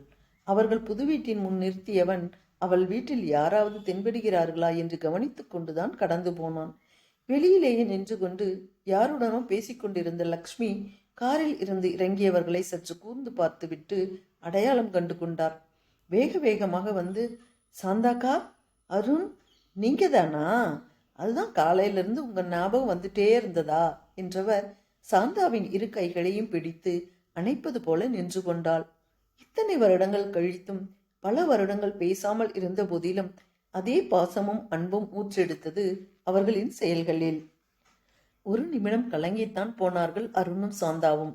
சாந்தாவின் கண்கள் கலங்கிவிட்டன. என்ன விதமான மனிதர்கள்! இத்தனை வலியதா அன்பும் நட்பும்! பாசத்தை கொட்டிய மறுநொடியே உங்க கூட பேசக்கூடாதுன்னு இருந்தேன், பார்த்ததும் என்னை அறியாம பேசிட்டேன் என்று முகம் திருப்பினார் பொய் கோபத்துடன் லக்ஷ்மி. லக்ஷ்மி, லக்ஷ்மி, எல்லாத்தையும் நான் பின்னாடி சொல்றேன் வா என அவரின் கையை பிடித்து அழைத்த சாந்தா அவர்கள் புதிதாக கட்டியிருந்த வீட்டில் நுழைந்து எல்லாவற்றையும் சுற்றி பார்த்தார்கள். அனைத்தும் அவர்கள் விருப்பப்படியே அமைந்திருந்தது. நேரில் வந்து பார்க்காவிட்டாலும் எத்தனை நேர்த்தியாக கட்டியிருக்கிறார்கள்! எத்தனை நம்பிக்கையான மனிதர்கள்! இதனால்தான் இன்னும் உலகம் அதன் வழி மாறாமல் இயங்குகிறதோ? அவருடன் வீட்டை சுற்றி பார்த்து கொண்டே பேசிக்கொண்டு வந்த லக்ஷ்மி, காலையில தான் நாங்கள் எல்லாரும் பேசிக்கொண்டோம். சாமான் கொண்டு வந்த டிரைவர் சொன்னார், முன்பு இங்கிருந்தவங்க தான் வராங்கன்னு. நான், உங்க அண்ணா, பாவை, அவளின் பெயரை கேட்டவன் சற்றென்று நின்றான். பாவை என்ன பேசினாள் என்று கேட்கும் அவளுக்கு தன் நினைவு இருக்கிறதா என்று யோசிப்பவனை ஏமாற்றும் விதமாக பேசிக்கொண்டே அவர்கள் இருவரும் வெளியில் சென்று விட்டனர். ஒன்றும் கேட்க முடியவில்லை. இது என்ன அவஸ்தை? அவர்களுடன் வெளியில் வந்தவனை கண்ட லக்ஷ்மி, நீங்க 2 பேரும் நிதானமா பார்த்துட்டு எங்க வீட்டுக்கு வரணும். நான் போய் மதிய சாப்பாடு தயார் செய்யறேன் என்றார். மறுக்க நினைத்த சாந்தா லக்ஷ்மியிடம் எதுவும் செல்லாது என்பதை அறிந்து தலையாட்டினார். சிறிது நேரம் கழித்து வீட்டிற்கு வந்தவர்களுடன் பேசிக்கொண்டே சமையலையும் முடித்து அவர்களை சாப்பிட வைத்து இத்தனை வருடங்களாக நடந்ததை கூறிக்கொண்டே வழி அனுப்ப தயாரானார் லக்ஷ்மி. அத்தியாயம் 14. அதே வேளையில் தங்கள் வீடிற்கும் வீதியில் நுழைந்த பாவையின் கண்ணில் முதலில் பட்டது காலையில் நெடுஞ்சாலை பிரிவில் கண்ட அதே கார் புது வீட்டிற்கு முன் நின்றிருந்தது. ஓ, புதிதாக வருபவர்களின் வண்டி, வசதி உள்ளவர்கள் போல என எண்ணியபடியே வண்டியை கேட்டிற்கு உள்ளே செலுத்தி நிறுத்துமிடத்தில் வண்டியை விட்டவள் வாசலில் 2 புதிய செருப்புகளை பார்த்து யார் வந்திருப்பார்கள் என எண்ணிக்கொண்டே வெயிலிலிருந்து வந்ததால் வியர்த்த முகத்தை தன் துப்பட்டாவல் அழுத்தி துடைத்துக் கொண்டிருக்கும் பொழுது, சரி, நாங்க வரோம் லக்ஷ்மி, இனி எப்பொழுதும் இங்க தானே இருக்க போறோம், தினமும் பார்க்கலாம் என கூறியவாறே வெளியில் வந்தவருடன் கூட இருந்தவனை நோக்கியவள் விழிகள் விரிய மூச்சு விட மறந்தவளைப் போல தரையுடன் ஐக்கியமாகி நின்றாள். அவனா அவரா என்ன நினைப்பது? கூறி சென்றதைப் போல வந்துவிட்டானா? சம்பந்தம் இல்லாமல் நினைவு வந்தது. வருடங்கள் கழிந்திருந்தாலும் தோற்றத்தில் மாற்றமில்லை. சிறிதளவு பூசினார் போல உடல் மட்டும். உயரத்திலும் பார்வையிலும் அதேதான். ஒரு நொடியில் அவனை அளவெடுத்தவளை பார்த்து கொண்டிருந்தவனின் கண்களை பார்த்தவளுக்கு என்ன விதமான உணர்வுகளை அவை வெளிப்படுத்தின என்பதை விவரிக்க இயலவில்லை. மகிழ்ச்சி, வியப்பு, பல நாள் தேடுதலின் காத்திருத்தலின் பலன் கிடைத்த உணர்வு எதுவென்று வரையறுக்க முடியவில்லை. ஆனால் எல்லையில்லாத ஒரு நிம்மதியை வெளிப்படுத்தியதோ என்றுணரும் வகையில் மிருதுவான மெல்லிய தென்றல் போல வருடிச் செல்வதுமான புன்னகையுடன் நின்றான். அதனை கண்ட பாவைக்கு இதுவரை அறியாத ஓர் விதிர் காலிலேயே நிறுத்தப்பட்ட உடலின் ரத்தம் முழுவதும் மடை திறந்த அணையாய் தலைவரை பாய்ந்தது போல ஒரு உணர்வு. கன நேரத்தில் இத்தனை உணர்வுகளையும் வெளிப்படுத்திய இருவரையும் அருகிலிருந்து கவனித்த சாந்தாவும் லக்ஷ்மியும் ஒருவரை ஒருவர் அர்த்தத்துடன் பார்த்து கொண்டனர். இருவருக்கும் புரிந்தும் புரியாமலும் இது என்ன, எப்படி, ஏன், அனைத்து வகையான கேள்விகளும் மனதில் அலையலையாய் எழும்பின. ஒருவரையொருவர் பார்த்த பார்வையால் கேள்வி கேட்டு பதில் அறியாமல் தவித்தனர். தாய்களுக்கே உரிய புரிதலில் பல விஷயங்கள் புரிந்தாலும் வியப்பின் எல்லைக்குள் தான் இருந்தார்கள். சாந்தாவிற்கு கொஞ்சம் கூடுதலாக இருந்தது மகனின் இந்த ஊர் பற்று எங்கிருக்கிறது என்று. அவர்களுக்கும் தாழ முடியாத சந்தோஷம் மனதிற்குள் ஊற்றெடுத்தது. மாசற்ற பொன் பாவை யாருக்கு கிடைக்குமோ என்று இங்கிருக்கும் பொழுதே நினைப்பார். அந்த அதிர்ஷ்டம் பெற்றவள் தான் என்பது பாவை. அந்த உணர்வில் பாசத்துடன் வெளிவந்த சாந்தாவின் அழைப்பில் உணர்வு பெற்றவள் சூழ்நிலை புரிந்து தெளிவானாள். அத்தை, எப்படி இருக்கீங்க என்றவாறு அருகில் வந்தாள். இன்னும் அதே புன்னகையுடன் தான் நின்றிருந்தான் அருண். நான் நல்லா இருக்கேம்மா, நீ எப்படி இருக்க? நானும் நல்லா இருக்கத்த.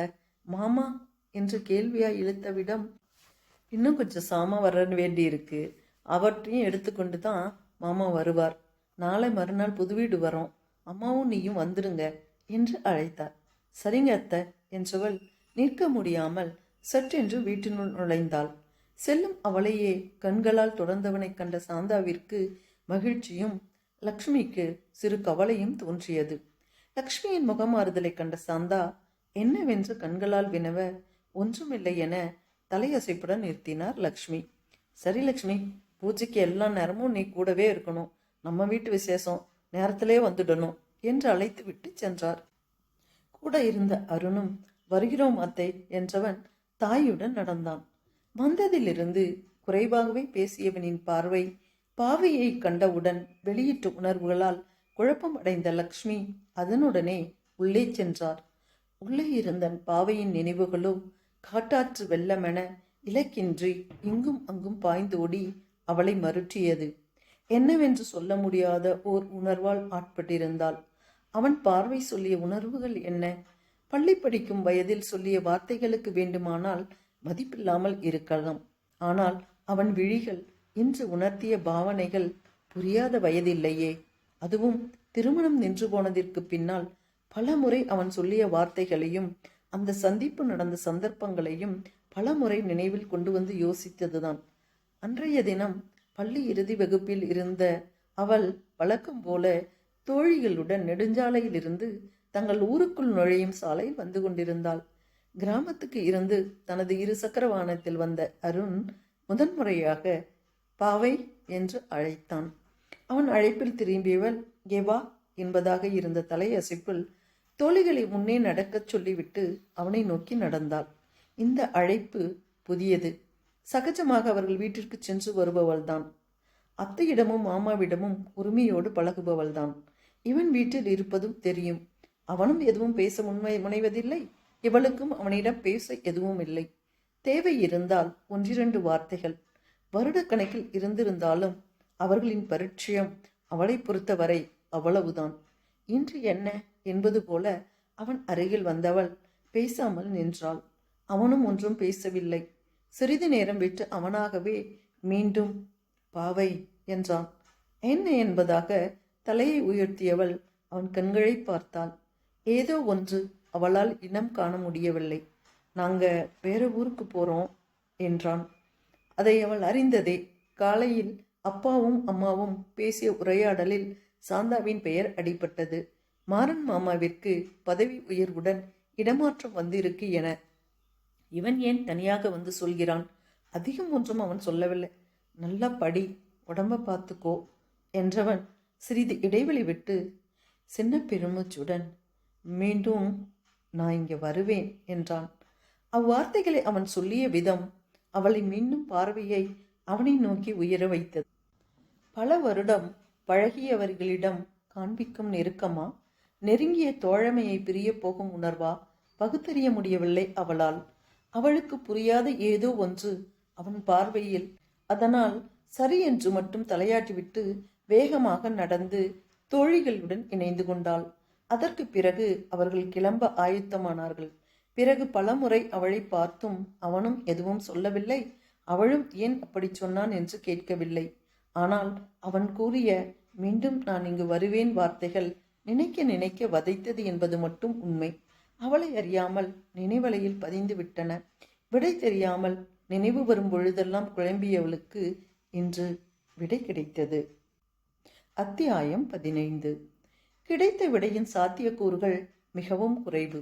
நட்பு என்றாலும் அவர்கள் வேறு இனம், கிராமத்து மக்கள். அவன் சொல்லிச் சென்றும் அவள் எடுத்த கடந்த கால முடிவுகள் எல்லாம் ஒன்று சேர்ந்து அவளை நினைவுச் சோர்வு ஆட்கொண்டது. அப்படியே படுக்கையில் சாய்ந்தாள். வெளியில் நடந்த நிகழ்வுகளால் குழப்பத்தில் உள்ளே வந்த லக்ஷ்மி சோர்வுடன் கிடந்த மகளை பார்த்தவுடன், என்னடா பசியா இருக்கா, வா சாப்பிடலாம், அத்தை வந்தாங்கன்னு இன்னைக்கு ஸ்பெஷல் சாப்பாடு, உற்சாகத்துடன் அழைத்தாள். அவங்க என்ன விஷயமா வந்தாங்கம்மா என்றாள் மெதுவாக. பாவை, அருண் நம்ம பக்கத்து ஊர் பேங்க்ல மேனேஜரா வந்திருக்கானாமா. அவங்க தான் முன்பு குடியிருந்த வீட்டை வாங்கி ஆள் வச்சு கட்டியிருக்காங்க. நமக்கெல்லாம் ஒரு அதிர்ச்சியா இருக்கட்டும் தான் அருண் யாருக்கிட்டையும் சொல்ல வேண்டாம்னு சொன்னானாமா. ஓ, அப்போ வங்கியில் என்று சொன்ன புதிய மேனேஜர் இவன்தானோ? ஏன் இத்தனை வருஷமா அவங்க பேசவே இல்லையா? அதுவாடா, நானும் வந்ததும் சாந்தா அத்தை கிட்ட சண்டை தான் போட்டேன். பேசிக்கொண்டே இருந்தாங்க. நடுவில் தானே தொடர்பு இல்லை, ஏன்னு கேட்டேன். இங்கிருந்து போனதும் அத்தைக்கு ரொம்ப உடம்புக்கு முடியாமல் போயிடுச்சான். அவங்க 2 பேரும் தான் அவங்கள கவனிச்சுட்டு இருந்திருக்காங்க. இதுக்கு நடுவில் அருண் பேங்க் எக்ஸாமுக்கு படிக்கிறதுனால இருந்ததுனால நம்மக்கிட்ட சரியா தொடர்பு வச்சுக்க முடியலன்னு சொல்லி சொன்னாங்க. சரி வா, இப்பொழுது மணி 4 ஆயிடுச்சு, சாப்பிடலாம். இல்லைம்மா, எனக்கு கொஞ்சம் மோர் மாத்திரம் கொடுங்க. கொஞ்ச நேரம் படுத்துட்டு வந்தா கொஞ்சம் டயர்டெல்லாம் சரியாயிடும். பகலில் படுத்தறியாத மகள் இன்று இவ்வாறு கூறியதும் லக்ஷ்மியின் எண்ண அலைகள் மீண்டும் உயிர் பெற்றன. இன்று கணவர் வந்தவுடன் எல்லாவற்றையும் பகிர வேண்டும் என நினைத்தவர் அவளுக்கு வேண்டியதை கொடுத்து விட்டு உறங்கச் சொல்லிவிட்டு சென்றார். எழுந்ததிலிருந்து ஏற்பட்ட மறந்துவிட்ட நிகழ்வுகளின் மீள் தாக்கம் பாவையையும் சோர்வுறச் செய்ய மெல்ல உறக்கம் அவளை தழுவியது. அத்தியாயம் 16. பாவையின் வீட்டிற்கு வந்து சென்ற அருணும் சாந்தாவும் அவர்கள் தங்கியிருந்த ஓட்டலுக்கு சென்றார்கள். சாமான்கள் வந்து விட்டாலும் புதிய வீடு முறைப்படி பூஜை செய்த பிறகே போக வேண்டும் என்று முடிவு செய்திருந்தார்கள். லக்ஷ்மியும் நம் வீடு இருக்க ஏன் வெளியில போய் தங்கணும் என கேட்டு பார்த்தும், இனி எப்பொழுதும் ஒன்றாகவேத்தானே இருக்க போகிறோம், 2 நாள் பொறுத்துக்கொள் என்று சொல்லிவிட்டு வந்தார் சாந்தா. தங்குமிடம் வந்த போதிலும் அம்மாவும் மகனும் இருவேறு மனநிலையில் இருந்தார்கள். சாந்தாவிற்கு கணவர் எப்பொழுது வருவார், நடந்ததை பகிரலாம் என்று இருந்தது.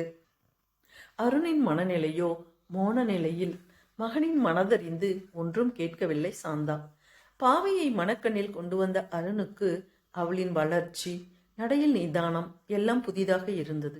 அவள் வருவதற்கு முன்பே பாவையின் நின்று போன திருமணத்தை தவிர இனியன், அழகர் சாமி, மணியன்மையின் மறைவு பற்றி அனைத்தையும் சொல்லி இருந்தார் லக்ஷ்மி. நெடுநடி என்று வளர்ந்திருந்தாலும் காற்றாக அலையும் அவளின் பரபரப்பை அறிந்தவன் அவன். அதிகம் பேசவில்லை என்றாலும் எந்த ஒரு தேவைக்கும் அவள் வீட்டிற்கும் அவன் வீட்டிற்கும் தூது அவள்தான். அவள் வீட்டிற்குள் நுழைவதே புயல் வந்து போவதைப் போலத்தான் இருக்கும். அத்தை அத்தை என தன் அம்மாவின் பின்னால் திரிந்த அவள் இன்று வகிக்கும் பதவி, ஆற்றும் செயல் மழைப்பாகவும் மகிழ்வாகவும் இருந்தது. அவன் தந்தைக்கு மாற்றல் வந்த அன்று அவனுள் உணர்ந்த மாற்றத்தை அவளிடம் சொல்லியவன் பலமுறை நினைத்ததுண்டு. அவளுக்கு தான் சொல்லிய வார்த்தைகள் நினைவில் இருக்குமா என்று. இன்று அவளின் பார்வையும் உணர்வுகளும் அவளுக்கு நினைவு இருக்கிறது என்பதை பறைசாற்றியது. தான் விரும்பும் ஒருவர் எதுவும் சொல்லாமலே தன் இருப்பை உணர்வது தொடர்புள்ளவர்களுக்கு அளிக்கும் ஆனந்தம் இதைவிட வேறு என்ன வேண்டும்? நினைவுகளால் மகிழ்ந்தவன் நிஜத்திலும் அனுபவிக்க விருப்பம் கொண்டான். அவர்கள் பால் காய்ச்சும் நாளுக்கு காத்திருந்தான். அந்த நாளும் வந்தது. அருணின் மனநிலையை அறிந்த சாந்தா மாறன் வந்தவுடன் அவருடன் பகிர்ந்து கொண்டார். அவர்களின் எண்ணம் நிறைவேறுவதற்கு எவ்வளவு சாத்தியம் இருக்கிறது என்றும் யோசித்தார்கள். நண்பர்கள்தான் இருந்தாலும் அவ்வளவு எளிதாக முடிவு செய்துவிட முடியாது. ஏதேதோ யோசனை செய்தவர்கள் சரி, காலம் பதில் சொல்லட்டும், விசேஷத்தை கவனிப்போம் என்ற முடிவுக்கும் வந்தார்கள். பாவை வீட்டிலும் இதுவே நடந்தது. இனி ஒரு முடிவை தாங்கள் எடுப்பதில்லை என அவர்கள் முன்பே எடுத்திருந்தார்கள். அதில் இருந்து பின்வாங்க அவர்கள் முனையவில்லை. விழா நாளில் அனைத்து தேவைகளுக்கும் பூஜைகளுக்கும் பாவையும் லக்ஷ்மி உடனிருக்கும்படி சாந்தா பார்த்து கொண்டார். இதே வீட்டில் அவளை பார்த்தவன்தான் என்றாலும் மனதில் அவள்பால் விருப்பம் வந்த பின் தொடர்ந்து பார்ப்பது இப்பொழுதுதான். பார்வையால் பின்தொடர்பவனை அறிந்தும் அறியாதவளாய் பாவை இருந்தாள். அவனை பார்த்த முதல் நாள்தான் சற்று நிகழ்ந்தாலே அன்றி உறங்கி எழுந்தவுடன் பழைய பாவையானாள். நின்றுவிட்ட திருமணம் ஒரு சிறு பொறி போலத்தான். ஆனால் தீப்பொறியில் சிறிதென்ன பெரிதென்ன, பட்ட இடம் பற்றியதா என்பதுதான் கேள்வி. காகிதமாயிருந்தால் கருகியிருக்கும், காய்ந்த வனமாக இருந்திருந்தால் கருகி பின் தழைத்திருக்கும். பாவை வெட்டி எடுக்கப்பட்ட பொன்னாக இருந்தால் பொறிப்பட்ட உலையை ஊத ஊத புடம்போட்ட தங்கமாகவே மிளிரவே செய்தாள். தன்னை மீட்டெடுக்க நாட்கள் தேவைப்படவில்லை அவளுக்கு. அவளின் செயல்கள் எப்பொழுதும் போலவே இருந்தன. முன்பே அனைவருக்கும் அவ்விரு வீட்டாரின் நட்பை அறிந்திருந்ததால் அவர்களுக்கு அங்கு கிடைத்த முக்கியத்துவத்தை வித்தியாசமாக பார்க்கும் மனநிலையில் யாரும் இல்லை. அதற்கும் மேல் பாவையின் மீது அவர்களுக்கு இருந்த பாசமும் மரியாதையும் வேறு எதையும் நினைக்கவும் விடவில்லை. விழா முடிந்த பின் சாமான்களை எடுத்து வைப்பதற்கு லக்ஷ்மி அங்கேயே இருந்து கொண்டார். அருகில்தானே அவர்கள் வீடும். பஞ்சாயத்து அலுவலகத்தில் வேலை இருப்பதாக பாவையும் கிளம்பினாள். மனதிற்குள் அவளின் இருப்பை விரும்பியவன் அவளின் பொறுப்பையும் உணர்ந்து சமாதானம் ஆனான். எல்லாம் மனதளவில்தான். அவனுக்கும் வங்கியில் சேர 1 வாரம் விடுப்பிருந்தது. இனியனும் கல்லூரிக்கு செல்ல மாறனும் இன்று மட்டும் விடுப்பெடுத்த அழகர் சாமியும் பழங்கதைகளை பேசலானார்கள். அலுவலகத்திற்கு சென்ற பாவை குடிநீருக்கென ஆரம்பித்த வேலை இப்படி பாதியில் நின்று விட்டதே. அவனும் வேலையில் சேர வேண்டும், புதிய வங்கி பழக வேண்டும். ஒரு 15 நாள் தள்ளி போட நினைத்தாள். நாட்களும் வேகமாக நகர்ந்தன. சாந்தாவும் லக்ஷ்மியும் பழைய நாட்களைப் போல அளவலாவினார்கள். மாறனும் அழகர் சாமியும் கூட. ஆனால் இனியன் புதிதாக அருணுடன் பேச ஆரம்பித்திருந்தான். அருண் கல்லூரிக்கு செல்லும் காலத்தில் இவன் பள்ளி செல்லும் பிள்ளைதான். இன்று இவனும் கல்லூரிக்கு செல்கிறான். பல விஷயங்கள் பேசுவதற்கும் பகிர்வதற்கும் ஒரு முதிர்ச்சி வந்திருந்தது. இவை எல்லாவற்றிலும் கலந்து கொள்ளாமல் பாவை ஒதுங்கியே இருந்தாள். அத்தியாயம் 17. பல வேலைகளுக்கு நடுவில் வங்கிக்கு செல்லும் வேலையை தள்ளி போட்டவள் 20 நாட்கள் ஆகியிருந்த நிலையில் இன்று செல்வதாக முடிவெடுத்தாள் பாவை. வீட்டிலேயும் பேசியிருக்க முடியும். வங்கி அதிகாரியாக மட்டுமே பார்க்க விரும்பி அங்கு செல்ல முடிவெடுத்தாள். வீட்டில் உள்ளவர்களும் அவர்களாகவே முடிவெடுக்கட்டும் என்று கண்டும் காணாதது போல இருந்தார்கள். அருணின் செயல்களால் குழப்பமுற்ற லக்ஷ்மியின் முகத்தை நினைவில் வைத்திருந்த சாந்தா பிரிதொரு நாளில் விளக்கம் கேட்க நின்று போன பாவையின் திருமணத்தை பற்றி சொன்னார் லக்ஷ்மி. கேட்ட சாந்தாவிற்குத்தான் அதிர்ச்சியாக இருந்தது. என்ன லக்ஷ்மி சொல்ற? நம்ம பாவையை வேண்டாம்னு ஒருத்தன் சொன்னானா? அறிவில்லையா, இல்ல அவனுக்கு கண்கள் தான் இல்லையா? பாவையை பொன்னாக எண்ணி மகிழ்ந்தவர்க்கு மனம் ஆறவில்லை. நாம என்னக்கா செய்ய முடியும்? யாருக்கு யாருன்னு நம்ம கையிலையா இருக்கிறது? அந்த பையனுக்கு வேற ஒரு பொண்ணை பிடிச்சிருந்ததான். அப்பா அம்மா விருப்பத்துக்கு தான் நம்ம பாவையை பார்க்க வந்தான். இப்படி செஞ்சதும் ஒன்றும் அதிசயம் இல்லையே. என்ன கெட்டதுல ஒரு நல்லது நடந்திருக்கு. என்ன லக்ஷ்மி நல்லதுன்னு சொல்ற என்றார் சாந்தா. பின்ன என்னக்கா, கல்யாணத்துக்கு முன்னாடியே அவன் எடுத்த முடிவு நல்லது தானே. அதிலாவது தைரியமா இருந்தான்னு சந்தோஷம் தானே பட்டுக்கணும். கல்யாணத்தையும் செஞ்சுக்கிட்டு இந்த மாதிரி அந்த பொண்ணோட போயிருந்தா நாம ஏதாவது செஞ்சிருக்க முடியுமா என்ன? காலமெல்லாம் மன கஷ்டத்துல தானே நம்ம வாழ்ந்திருக்க முடியும். நீ சொல்றதும் ஒரு விதத்துல சரிதான் லக்ஷ்மி. இப்பெல்லாம் நிதானமா செஞ்சாலும் மனசளவுல பொருந்தா போணுச்சுன்னு வச்சுக்கோ, சீக்கிரமாவே பிரிஞ்சிடுறாங்க. பிடித்தவர்களை சேர்ந்து வைத்தாலாவது வாழ்கிறார்களான்னு பார்க்கலாம். பெண்கள் இருவருக்கும் இடையில் நடந்த பேச்சுவார்த்தை ஆண்களுக்கும் எட்டியது. ஒரு நல்ல நாளில் பெரியவர்கள் நால்வரும் அருண் பாவை பற்றி பேசினார்கள். அவர்கள் இருவருக்கும் ஒருவேளை வாழ்க்கையில் இணைவதற்கு விருப்பம் இருந்தால் மறிப்பில்லை என்பதாகவும் முடிவெடுத்தனர். அருணை பற்றி தங்களுக்கு தெரிந்தாலும் பாவையின் முடிவும் எண்ணமும் முக்கியம் என்று அனைவரும் நினைத்ததால் அதிகம் பேசவில்லை. பிள்ளைகளுக்கும் இதை பற்றி சொல்லவில்லை. அவரவர் தேவையை அவர்கள்தானே எடுத்துரைக்க வேண்டும். திணிப்பதாக இருந்தால் வாழ்க்கை இனிக்கவா செய்யும்? எப்பொழுதும் வங்கிக்கு செல்லும் நேரத்தில் சென்ற பாவை மேனேஜரை பார்க்க வேண்டுமென்றாள். அவன்தானே புதியவன், அவளை அறிந்தவர்கள் தானே அங்கிருந்த மற்றவர்கள் எல்லாம். இருந்தாலும் புதிய மேனேஜர் என்ன சொல்வாரோ என்று கேட்டு வருவதாக சொல்லிவிட்டு சென்றவர் அனுமதி கிடைத்தவுடன் போகச் சொன்னார். வீட்டிலிருந்து கிளம்பும் பொழுதே மனதை நிலைப்படுத்திக் கொண்டே கிளம்பினாள் பாவை. இத்தனை நாட்களில் ஒரு நாளும் அவன் பேச முனையவில்லை. பேச தெரியாதவனா? அவசியம் என்றால் அவனே வருவான் என்று அமைதி காத்தாள். இது பொது வேலையாயிற்றே, சந்திக்காமல் இருக்க முடியாது.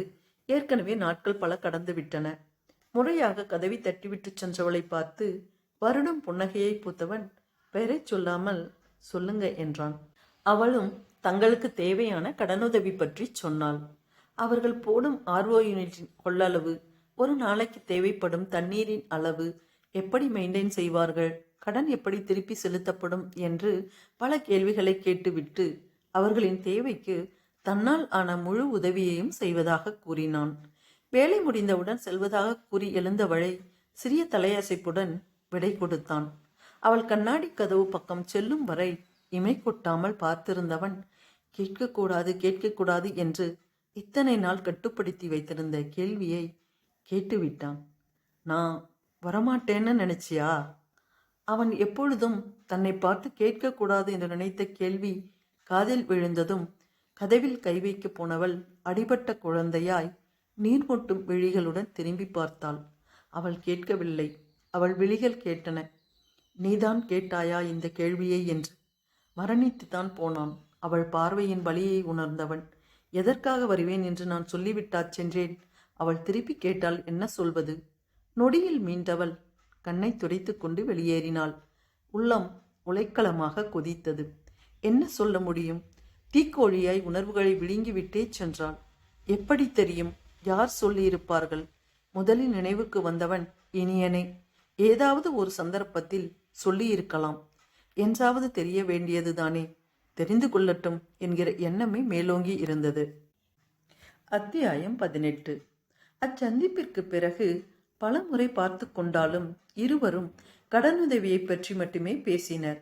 அவனது உதவியாலும் அவளின் முயற்சியாலும் அக்கனவு நிறைவேறியது. அனைவருக்கும் வேறுபாடின்றி 20 லிட்டர் குடிநீர் கொடுக்க ஏற்பாடு செய்யப்பட்டது. ஆழ்துளை கிணற்று நீர் வரும் தொட்டிக்கு அருகில் வேண்டிய வசதியை அமைத்து அதற்கான பராமரிப்பு ஆலையும் ஏற்பாடு செய்தாள். பஞ்சாயத்துக்கு ஒதுக்கப்படும் நிதியிலிருந்து வங்கி கடனை கட்டவும் முடிவு செய்தாள். நாட்களும் வாரங்களும் மாதங்களும் ஓடியதே தவிர இருவரும் வீட்டில் வாய் திறக்கவில்லை. என்ன செய்வது என்று யோசித்த சாந்தாதான் மெல்ல லக்ஷ்மியிடம் சொன்னார் பாவையிடம் பேசுமாறு. அக்கா என்று பார்த்தவளை, பேசு லக்ஷ்மி, அவங்களா சொல்ற மாதிரி தெரியல, நாம் தானே எதையாவது செய்யணும், உடனே சொல்லாதவர்களை காலம் கடந்து சொல்ல போறாங்க என்றார். அவர் சொல்வதும் சரியாக இருக்க அழகர் சாமியிடம் பேசினார் லக்ஷ்மி. இதுக்கு நான் வேற ஏதாவது சொல்லுவேன்னு நினைக்கிறியா லக்ஷ்மி? அவளுக்கு நல்லது நடக்கணும் என்பது தானே நம்மோட பிரார்த்தனை. இருந்தாலும் அவகிட்ட ஒரு தடவை நம்ம சம்மதம் கேட்கணும் இல்லையா? நீ அவளிடம் பேசிப்பார். கணவரின் மனது அறிந்த லக்ஷ்மி மகளின் வரவிற்காக காத்திருந்தார். மாலையில் வீட்டிற்கு வந்த பாவையிடம் சிறிது நேரம் விட்டு மெதுவாக தயக்கத்துடன் அருகில் வந்த லக்ஷ்மியை பார்த்து, என்னம்மா என்றாள் பாவை. மாற மாமா வீட்டில் உன்னை பெண் கேட்குறாங்க பாவை என்றவரிடம், நீங்கள் என்னம்மா நினைக்கிறீங்க என்பதை போல பார்த்தவளுக்கு, எங்களுக்கெல்லாம் ரொம்ப சந்தோஷம், சம்மதம், ஆனால் உன்னோட விருப்பம் முக்கியம் இல்லையா என்று தயக்கத்துடன் சொல்லி அவர் வாய் மூடும் முன், சரிம்மா என்றார். ஒரு நிமிடம் லக்ஷ்மிக்கு ஒன்றும் புரியவில்லை. கேட்ட பதில் மனதிற்குள் நுழைந்தவுடன் சந்தோஷத்திற்கு எல்லை இல்லாமல் போனது. வித்தியாசமாக பார்த்த மகளின் அருகில் வந்து, பிறந்த பொழுது பூவை அணைப்பது போல் முத்தமிடுவாரே அது போன்ற அணைப்புடன் பாசத்தை வெளிப்படுத்தினார். மகளின் சம்மதம் கிடைத்தவுடன் சொல்ல வேண்டிய இடத்தில் சொல்ல வேண்டுமல்லவா? உடனே செய்தி சாந்தாவிற்கும் சொல்லப்பட்டது. பாவையின் சம்மதம் பெற்ற பின் தான் அருணிடம் பேச வேண்டும் என்று இருந்த சாந்தா வேகமாக அருணின் அறைக்குள் நுழைந்தார். எப்பொழுதும் அருண் என்றவாறே வரும் தாய் இன்று கதவை தள்ளி கொண்டு வந்ததை பார்த்து, என்னாச்சுமா என்று பரபரத்தவனை, ஒன்றும் இல்லை, இங்க வந்து உட்கார் என்று நிதானமாக கட்டிலில் உட்கார வைத்து தானும் அருகிலே அமர்ந்தார். அம்மாவின் இந்த செய்கை அருணிற்கு வியப்பை அளித்தது. எதையும் நிதானமாக செய்பவர் தனது தாய் என்பதை அவன் அறிவான். அவரின் பதட்டத்திலும் ஒரு நிதானமே இருந்ததைக் கண்டு அவராகவே சொல்வார் என அமைதியாக அமர்ந்திருந்தான். தன்னை சிறிது ஆசுவாசப்படுத்திக் கொண்ட சாந்தா, அருண் என்றார். தாயின் அழைப்பில் அவரையே பார்த்து கொண்டிருந்தவன் என்னவென்றவனாக புருவத்தை உயர்த்தினான். பாவையை கல்யாணம் செஞ்சுக்கிறியா? மகன் மாற்றி ஏதாவது சொல்லிவிடுவானோ என்கிற பயத்துடனும் தான் நினைத்ததை சொல்ல மாட்டானா என்கிற ஆர்வத்துடனும் கலவையான உணர்வுகள் வெளிப்பட பார்த்து கொண்டிருந்தவரிடம், பாவைக்கு விருப்பம்னா எனக்கு ரொம்ப சந்தோஷமா என்றான். விருப்பம் என்று சொல்லாமல் சந்தோஷம் என்றவனை வியப்புடன் பார்த்த தாயை மெதுவாக அணைத்து சிரித்தான். இதை தவிர வேறு என்ன வேண்டும் ஒரு தாய்க்கு? தனது எதிர்பார்ப்பும் மகனின் சந்தோஷமும் நிறைவேறியது அளவில்லா மகிழ்ச்சியை கொடுத்தது சாந்தாவிற்கு. இருவரும் சம்மதித்த பிறகு நாளை கடத்த விருப்பமில்லாத பெற்றோர் உறவுகளுடன் பேசி உரையும் திரட்டி மனம் முடிக்க திட்டமிட்டனர். சித்தி வசந்தியும் பிள்ளைகளும் வந்திருந்தனர். மீண்டும் களை கட்டியது அனைத்து நிகழ்ச்சிகளும். எல்லாம் சரியான பிறகும் சம்மதம் சொல்லிய இருவரும் பேசிக்கொள்ளாததை பார்த்து கவலைப்பட்டனர் பெரியவர்கள். அதனை பார்த்து திருமணத்திற்கு பிறகு நாங்கள் பேசிக்கொள்கிறோம் என்றும் கூறிவிட்டனர். எப்பொழுதாவது பேசுவார்களா என்று அவர்களின் எதிர்பார்ப்பு மாலை வரை நடக்கவில்லை. அருகருகே இருந்தார்கள் சந்தோஷமாக. தெரிந்தவர்களிடம் பேசிக்கொண்டு ஒருவரை ஒருவர் அறிமுகப்படுத்தி கொண்டு, ஆனால் அதில் அவர்களுக்கான பேச்சு இல்லை. தனிமையில் சந்தித்த பொழுதும் நடந்ததை பற்றி அதிகம் அவர்கள் பேசவில்லை. ஆனால் அருணுக்கு இன்னும் ஒரு கேள்வி இருந்தது. மெதுவாக கேட்டான், எப்படி சம்மதம் சொன்னாய் என. மௌனம் சொல்லாததை வார்த்தைகளோ, வார்த்தைகளால் சொல்ல முடியாததை செயல்களோ, செயல்கள் புரிய வைக்காத அன்பை விளக்கங்களோ புரிய வைக்க முடியாது இல்லையா என்று நிறுத்தி கொண்டாள். சொல்லியவளின் வலது கையை தன் இரு கைகளுக்கு நடுவில் வைத்தவன் இமைகளுக்கு நடுவில் இருக்கும் விழிகளை காப்பது போல மூடினான். கையை எடுத்து வைத்து கொண்டவனை விழி எடுக்காமல் பார்த்தாள் பாவை. என்னவென்ற புருவத்தை உயர்த்தினான். கேட்கவா வேண்டாமா என்பதைப் போல இருந்தவளை, பரவாயில்ல பரவாயில்ல, என்ன கேட்கணும்னு நினைக்கிறியோ கேட்டுடு என்றவனிடம், எந்த நம்பிக்கையில வந்தீங்க? ஆனா நான் கண்களில் கண்ணீர் மறைத்தது. பாவை என்று அதட்டியவன், நீ அலறதுக்கா நான் கல்யாணம் செஞ்சுக்கிட்டேன்? அன்னைக்கும் அழுத, இன்னைக்கும் அழுகிற. சிறிது நேரத்தில் சரியானவள், உங்களை பார்த்தா மட்டும் அழுகு வருது, நான் என்ன செய்யறது? அடக்கடவுளே, இது ரொம்ப கஷ்டம் ஆயிடுச்சே, உன்னை பார்க்காம நான் எப்படி இருப்பது? அவளுக்கு ஒன்றும் புரியவில்லை. நான் என்றவள் அவனின் கேலி கலந்த சிரிப்பில், உங்களை என்றவளிடம், என்ன செய்வதாக உத்தேசம் பாவை? என்ன செய்ய முடியும்? இப்பொழுதும் என்னால் எதுவுமே செய்ய முடிந்ததில்லை. மீண்டும் அவளுக்கு குரல் தழுத்தழுத்தது. அதில் உன்னோட தப்பு எதுவும் இல்லையே. எதையும் சரியாம சொல்லாம போனது என்னோட தப்பு தானே. என்னோட நினைவு மனசுல இருக்கணும்னு லேசா கோடி காட்டி விட்டு தான் போனேன். அழுத்தமா சொல்லாம மேலோட்டமா சொன்னதால உனக்கு அது புரிஞ்சிருக்க வாய்ப்பில்லைன்னு எனக்கு தெரியும். அதனால எல்லாத்துக்கும் நான் மட்டும்தான் பொறுப்பு. விடு, இப்போதுதான் எல்லாம் சரியாக விட்டதே என்றான். இன்னும் சரியாகலையே என்றவளின் பேச்சில் என்ன என்பது போல புரியாமல் விழித்தவனை பார்த்து சிரித்தவளை பார்த்தவனுக்கும் புரிந்தது. சரி சரி, இனி எல்லாத்தையும் சரியாக்கிடுவோம். இணைந்து இருவரும் சிரித்தார்கள். அச்சிரிப்பின் எதிரொலி வீட்டில் இருந்த அனைவரின் முகத்திலும் மலர்ந்தது.